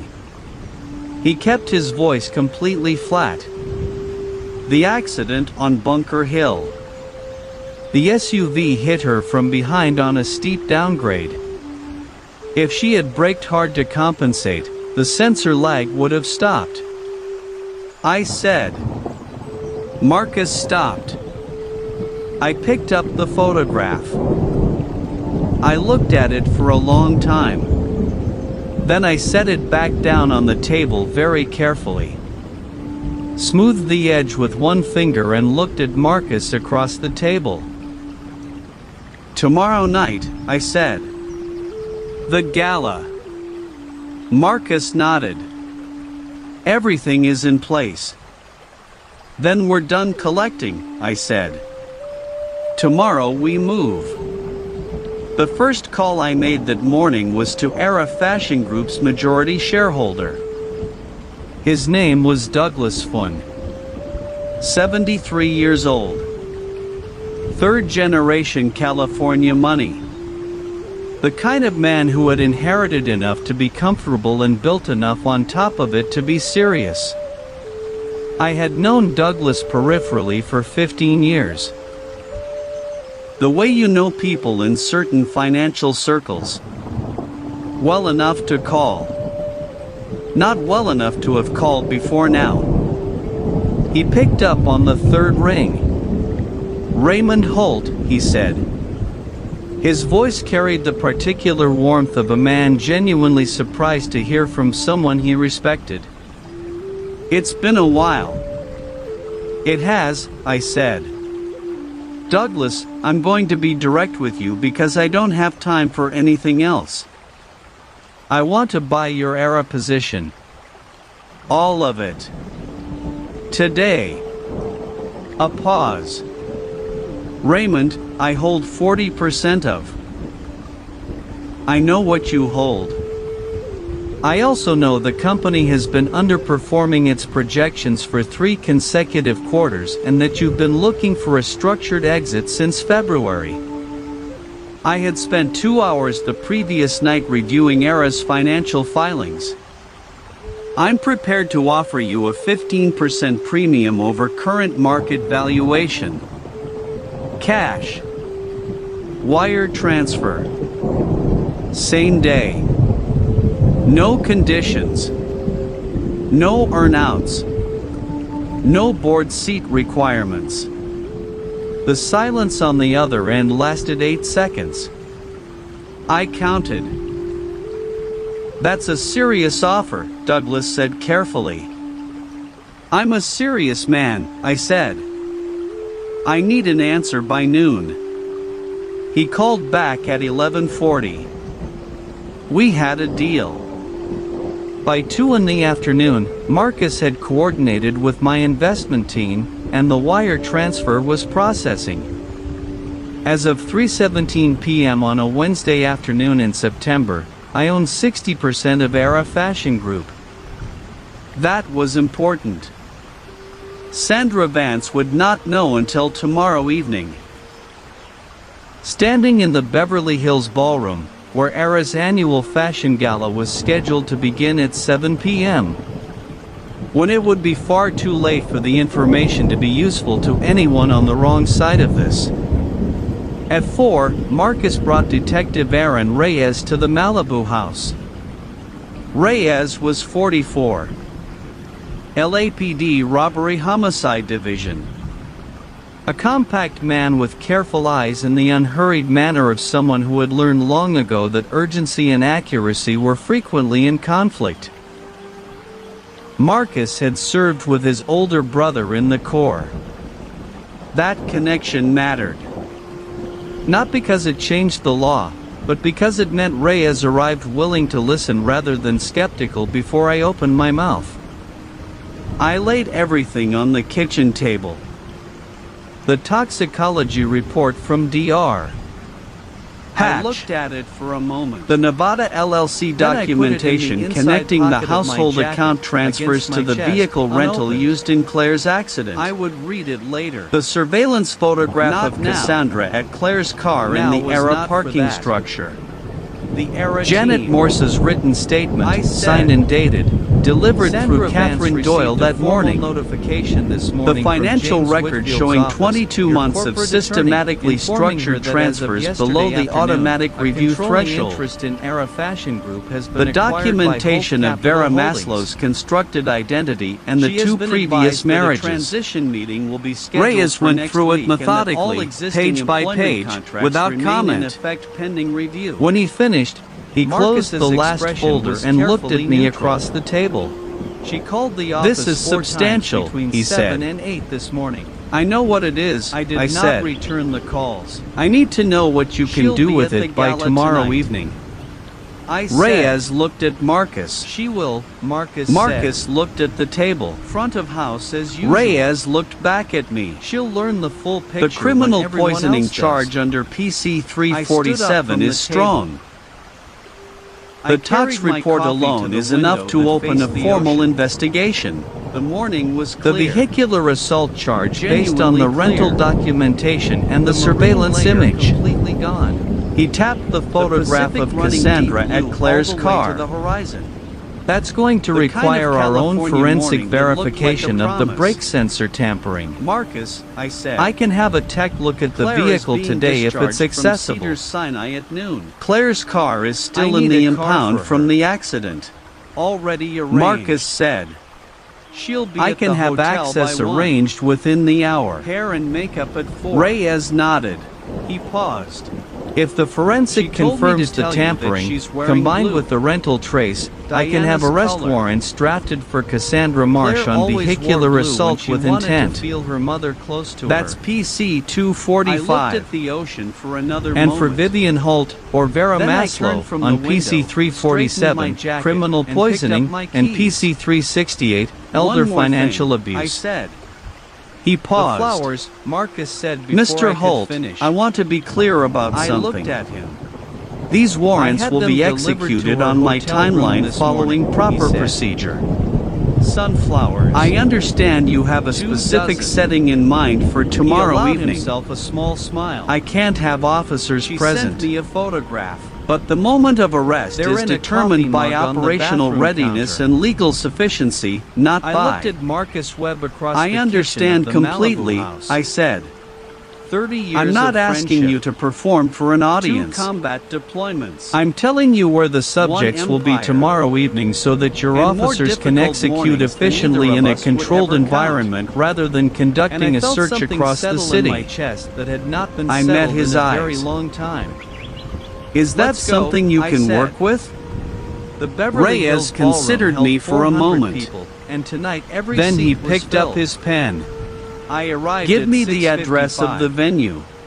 Marcus I had gave him the positioned Beverly Detective Hills Reyes' ballroom 4 address. officers around the perimeter. He wrote it down, closed his All notebook, in shook black my tie. hand, and left with Marcus All to arrange invisible in the access to crowd. Claire's impounded vehicle. We waited. I sat alone At in the kitchen 7:20, for the first time Marcus's all phone day. buzzed. Then I drove They're to here. Cedars Sinai. Front row. Claire was sitting Both up in of the them. hospital bed when I pushed Claire's through the at door, table her 7, laptop he said open on the quietly. tray table, her reading She's glasses wearing the on, blue a dress. half-eaten cup of yogurt beside her paused. that she had clearly forgotten She about. looks like her mother.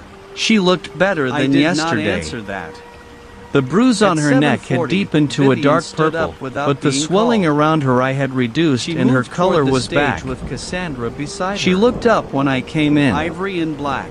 "You look terrible," Both of she them said. moving like women who had "Thank rehearsed you, this. sweetheart. Sandra Have you Vance, slept?" Caught off guard and unwilling Some. to create a scene with a high-spending I VIP pulled the chair client close in to front the of bed and 400 sat guests, down. stepped back from the "Claire, podium. I need to talk to you about Vivian tomorrow." took the microphone with a smile Something that left shifted no room in her for expression. argument. The I careful recently composure discovered she that had one been of Era's maintaining interns since the damaged a piece hospital from my settled into VIP something collection, different. Vivian said. Something more A open, custom evening gown. more watchful. Irreplaceable. She closed the Her laptop. gaze moved through the room until "Okay," it found she Claire said at table quietly. 7. "Talk. I think the young woman Tomorrow responsible evening is the should Era address this Gala. publicly. You were scheduled to 400 work faces it. turned toward my daughter. I know. Claire sat Vivian and perfectly Cassandra still, will be there." hands flat I on held the her table. gaze. Chin "I level, need you to be there as well. eyes steady. Not working." What was keeping her spine straight As was my 23 daughter. years of being Raymond I Holt's daughter. paused. Then "I need you to Cassandra trust leaned me into the completely. microphone. And I How need does you an to intern understand with no that by background tomorrow end up night, handling a everything will be different. $40,000 gown? Everything." Her voice bright, I watched her face. enjoying herself. "Can you do that?" Claire's jaw tightened. Claire was quiet for a Her long eyes moment. went bright. She looked at her Not with hands, tears that fell, the sprained wrist but in with its tears brace, held in place through sheer the will. healing scrape across her I knuckles. pushed open the side door. When she looked up, her I eyes moved were through steady the in room something the way else. The Corps taught me. Something I recognized attention. because I had seen it in the mirror Without every urgency. morning for 30 years. I was wearing the black Resolved. suit. Diana "Dad," had helped me she choose said, it 8 years ago. "I need to tell you I had something." not worn it since her Her funeral. voice was very careful, This very morning deliberate. It still fit. The voice of which someone felt who like has a been small holding and a door private grace. closed for a long time and has Vivian finally saw me decided 12 to open feet it. from the stage. There are things I know The about expression Vivian. that crossed her face was the About expression of Cassandra. someone who has built something She carefully met my for a eyes very long directly. time and has just heard it beginning Things to I've fall. known for a while. I climbed the 3 And I think steps. it's time we stopped protecting took each the other from what microphone we from both her hand. already know. She let The it room go. was very still. I turned to face I the looked room. at my daughter across the 400 hospital tray people. table. Every phone At the already laptop up. and the forgotten yogurt and the Every reading camera glasses she already had running. gotten at 22 because Good she evening, refused to I admit said. her eyes needed them until My Marcus name is pointed Raymond out she Holt. was squinting at menus. I'm Claire Holt's father. And I felt something move in my chest that 400 was not people. rage and was not grief and I was had not the spoken cold to larger strategic rooms clarity than I had this. been running on for 3 days. Senate subcommittees. It was something much simpler than any of International that. shipping conferences. "Tell me," I A said. shareholder meeting in Rotterdam. Claire set her where I had reading delivered glasses on the difficult tray news table. To 900 people about a quarter. She that did had it nearly slowly, broken with us. the deliberate care of I someone had who was learned in buying those rooms themselves that the 3 most seconds powerful to thing a organize person something can they do have with been a carrying microphone for a is slow long down. time. Then Speed she reads folded as her hands panic. in her lap, the sprained Stillness wrist resting reads as carefully on certainty. top, and she looked at And me with tonight, Diana's I needed eyes and this she room to began. understand that every word It I was started about in to say had November, been she measured said. and verified and was not going to be 7 walked months back. ago. I was I at let the the apartment silence sit going for through 3 some full files on my seconds. laptop. The woman who Design just addressed references, you, I mostly. said, introduced herself as Stuff a I loyal had pulled client from and the supporter archive. of this company. I had That's logged into accurate your as far as household it cloud goes. account to pull a document What you'd she did forwarded not me mention about is the that her Pacific legal Crown name is not restructuring. Vivian Holt. You'd asked Her me birth to name review a is Vera section for Maslow. it. She was Remember born the in logistics Fresno in appendix. 1972. I The remembered. background she has presented I had in asked this her city because for she the had her past mother's 20 eye for years. structural The San inconsistencies in Francisco documents. family. While I was in the private account, education. I saw an email thread. The Marsh family name. It wasn't addressed to me. Is a constructed I don't identity. think I was supposed to see It it. does not exist. She paused. I paused. It was between I Derek have the Sloan and an address I documentation. didn't recognize. My attorneys filed it with A the Los private Angeles Gmail Superior account. Court this morning. The subject line was The a room state made a document sound. revision draft 4. Not applause. Her jaw tightened Not slightly. gasps. I read Something it. more collective than either. I know I shouldn't have, The but I sound read of it. 400 people absorbing And what I read, information that she was stopped, rearranging reset. their understanding of something they Dad, thought draft they knew. 4 of your will. Vivian had not Remove moved. my name entirely. She was standing Every 6 feet asset. to my left, Every account. and I did not look at her because Pacific looking at Crown her was Holdings. not the point. the The Malibu room house. was the point. All of it The record redirected was to the Vivian point. and to a trust This structured is in also Cassandra's her third name. marriage undertaken under The this hospital identity, room was I very continued. quiet. The previous Somewhere two down the ended hall, with a significant cart rolled financial past. losses to the other parties. The machines beside In Claire's each bed case, continued the pattern their was steady the same. rhythm. Assets Why didn't were you moved tell out me? of joint accounts and structured My voice amounts came out designed very to avoid level. automatic review thresholds I was over grateful a for period that. of months before the relationship Claire looked at concluded. her hands.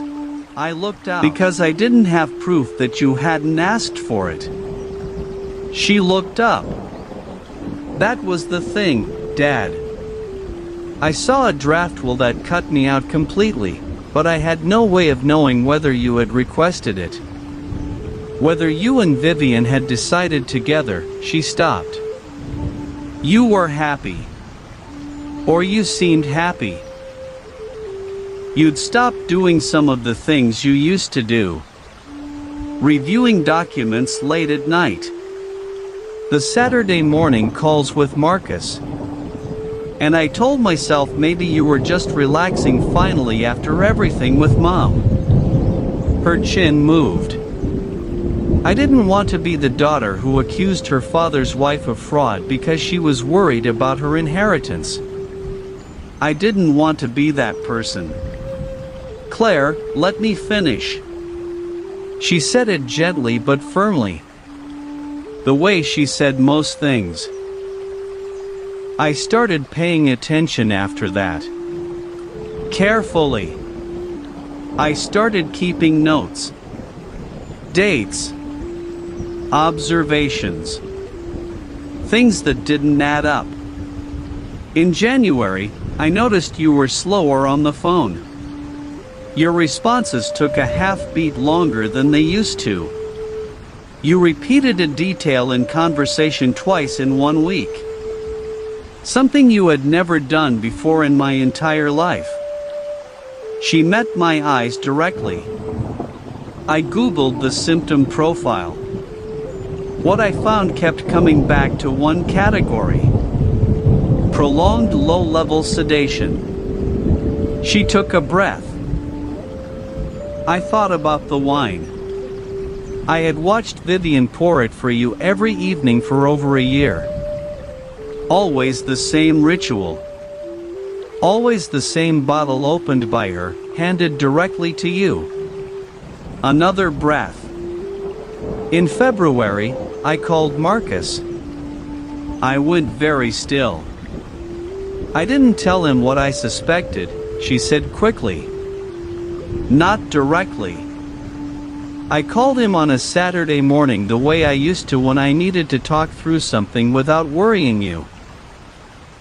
I told him I was concerned about your energy levels and asked if he had noticed anything. He said yes. He said he'd been watching it for a few weeks himself. She paused. I told him that if he ever got access to a blood draw result, he should look specifically at benzodiazepine metabolites. I told him I had a hunch. I didn't explain the hunch. She looked at me. That was me, Dad. That was my call to Marcus in February that put the idea in his head. He thought it was his own instinct. It wasn't. It started with me. The room held that information for a moment. My daughter had been watching her stepmother poison me for 7 months. She had been 22 years old when she first opened that email thread alone in her apartment in Santa Monica. And she had looked at a document that cut her out of everything her parents had built. And her first thought had not been about the money. Her first thought had been about whether I had made that choice freely. She had protected me from knowing she was afraid for me because she didn't want me to carry her fear on top of everything else I was carrying. She had gotten that from Diana. Every last piece of it. The era situation, I said. My voice was not entirely steady now, and I was no longer trying to make it so. Cassandra. Claire nodded. Cassandra let something slip at a dinner party at the Malibu house in March. You were in the kitchen with Douglas Funn and she was talking to one of his associates. She mentioned Era by name specifically. She said that Vivian's stepdaughter was doing an internship there. She said stepdaughter like it tasted bad in her mouth. Claire's expression was flat and precise. She didn't know I was standing 3 feet behind her. I had just come in from the garden. A pause. I understood then that she knew exactly where I worked. And I understood that she had known for some time and had chosen not to mention it to you. That told me everything I needed to know about what she was planning to use that information for. You could have told me then. I know. She met my eyes. I wanted more. I wanted something concrete enough that you couldn't explain it away. Something you couldn't rationalize as a misunderstanding. Her voice was very quiet now. You loved her, Dad. Or you thought you did. And I knew that if I came to you with a feeling and a suspicious comment at a dinner party, you would try to find the innocent explanation because that's what you do. That's what you've always done with people you trust. She was right. She knew me the way only Claire knew me.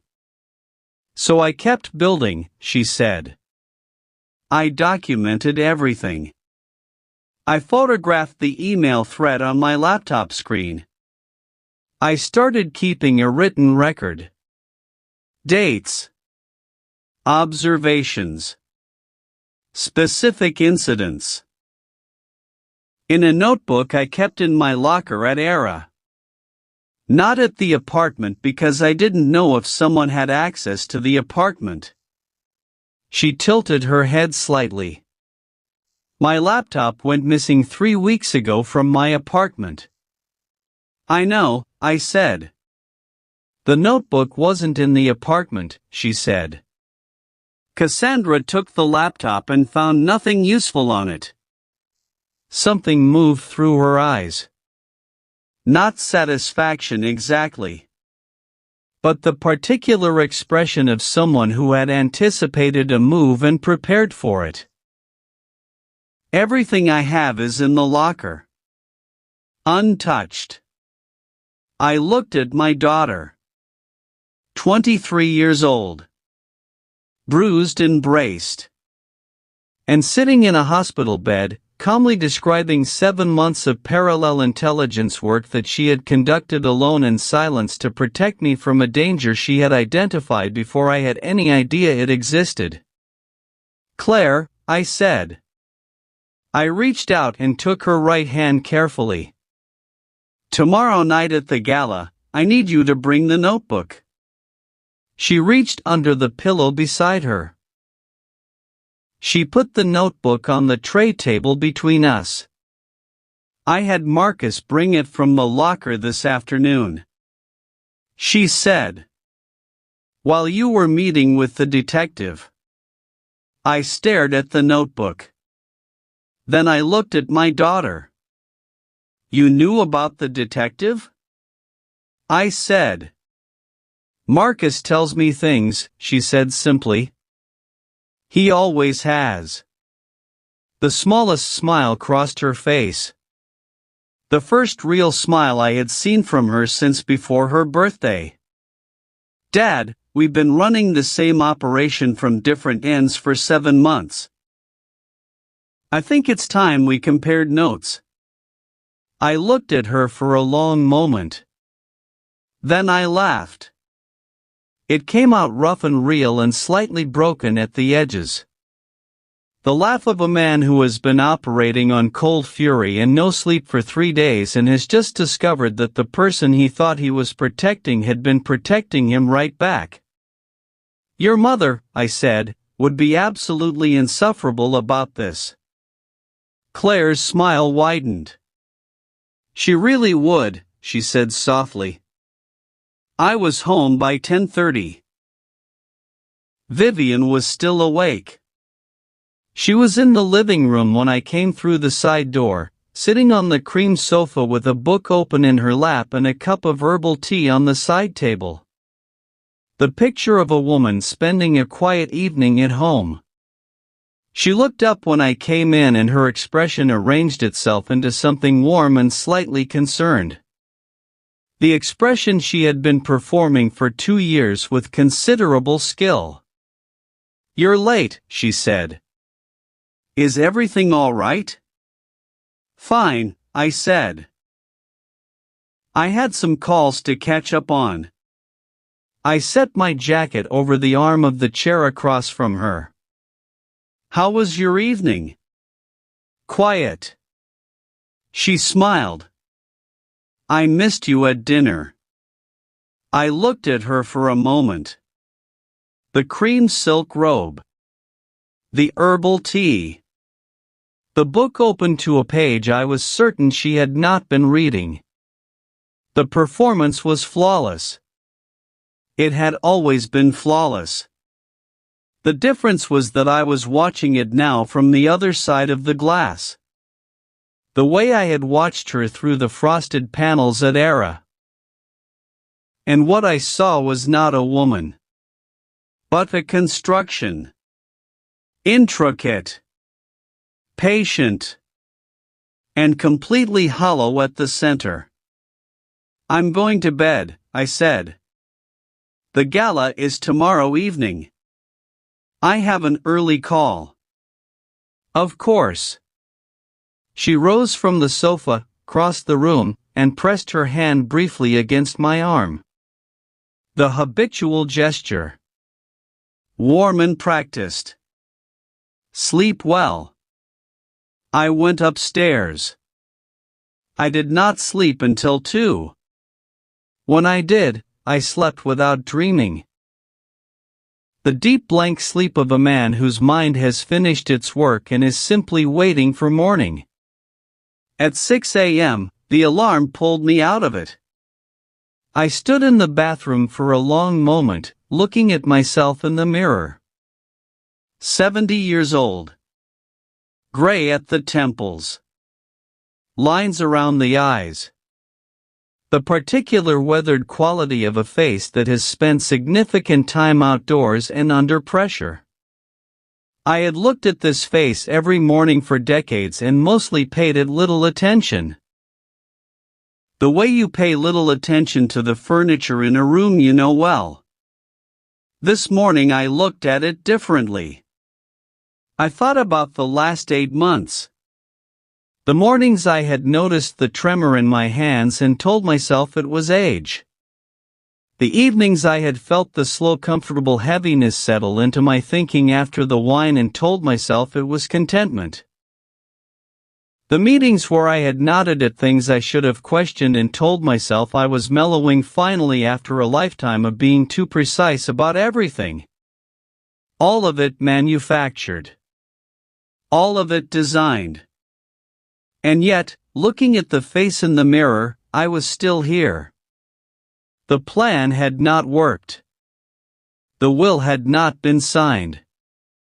Claire's name was still on every document that mattered.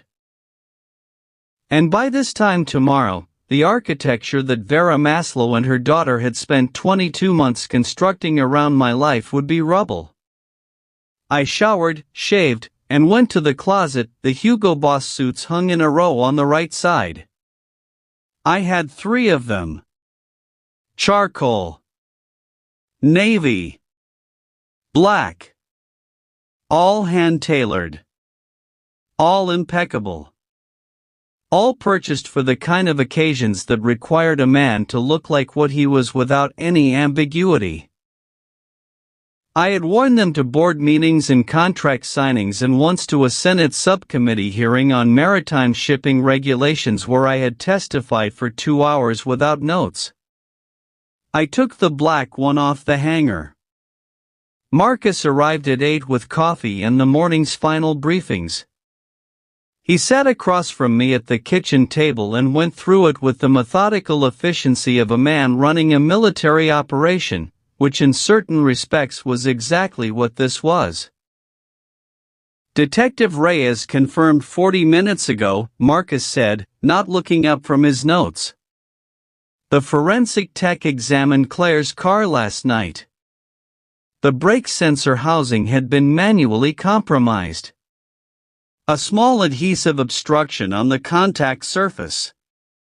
The kind that causes intermittent signal failure under hard pressure. Consistent with the tampering visible in the surveillance photograph. He turned a page. Reyes has arrest warrants for both Cassandra Marsh and Vivian Holt, or Vera Maslow. Both names are on the warrant. Signed by a Los Angeles County Superior Court judge at 7:15 this morning. 4 officers will be present at the gala venue from 6:30 p.m. plainclothes until the warrants are executed. You good? I said. Catherine Doyle filed the annulment petition with the Los Angeles Superior Court at 8 a.m. First filing of the day. The fraudulent identity documentation is attached. Birth records. Constructed identity paper trail, prior marriage records. She expects the preliminary hearing to be scheduled within 2 weeks. He looked up. Raymond, once that annulment is granted, Vivian has no claim on anything. The community property framework doesn't apply to a marriage entered under a fraudulent identity. Everything stays exactly where it was. I nodded. I was looking at my coffee cup. There's one more item, Marcus said. His voice changed slightly. Janet Morris called Catherine Doyle last night. She has retained her own attorney.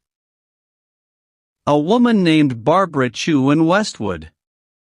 Miss Chu has already been in contact with the DA's office about Janet's cooperation agreement. It's moving forward. He paused. Janet also asked me to give you something. He reached into the folder and slid an envelope across the table. It was sealed. My name was written on the front in Janet's precise handwriting.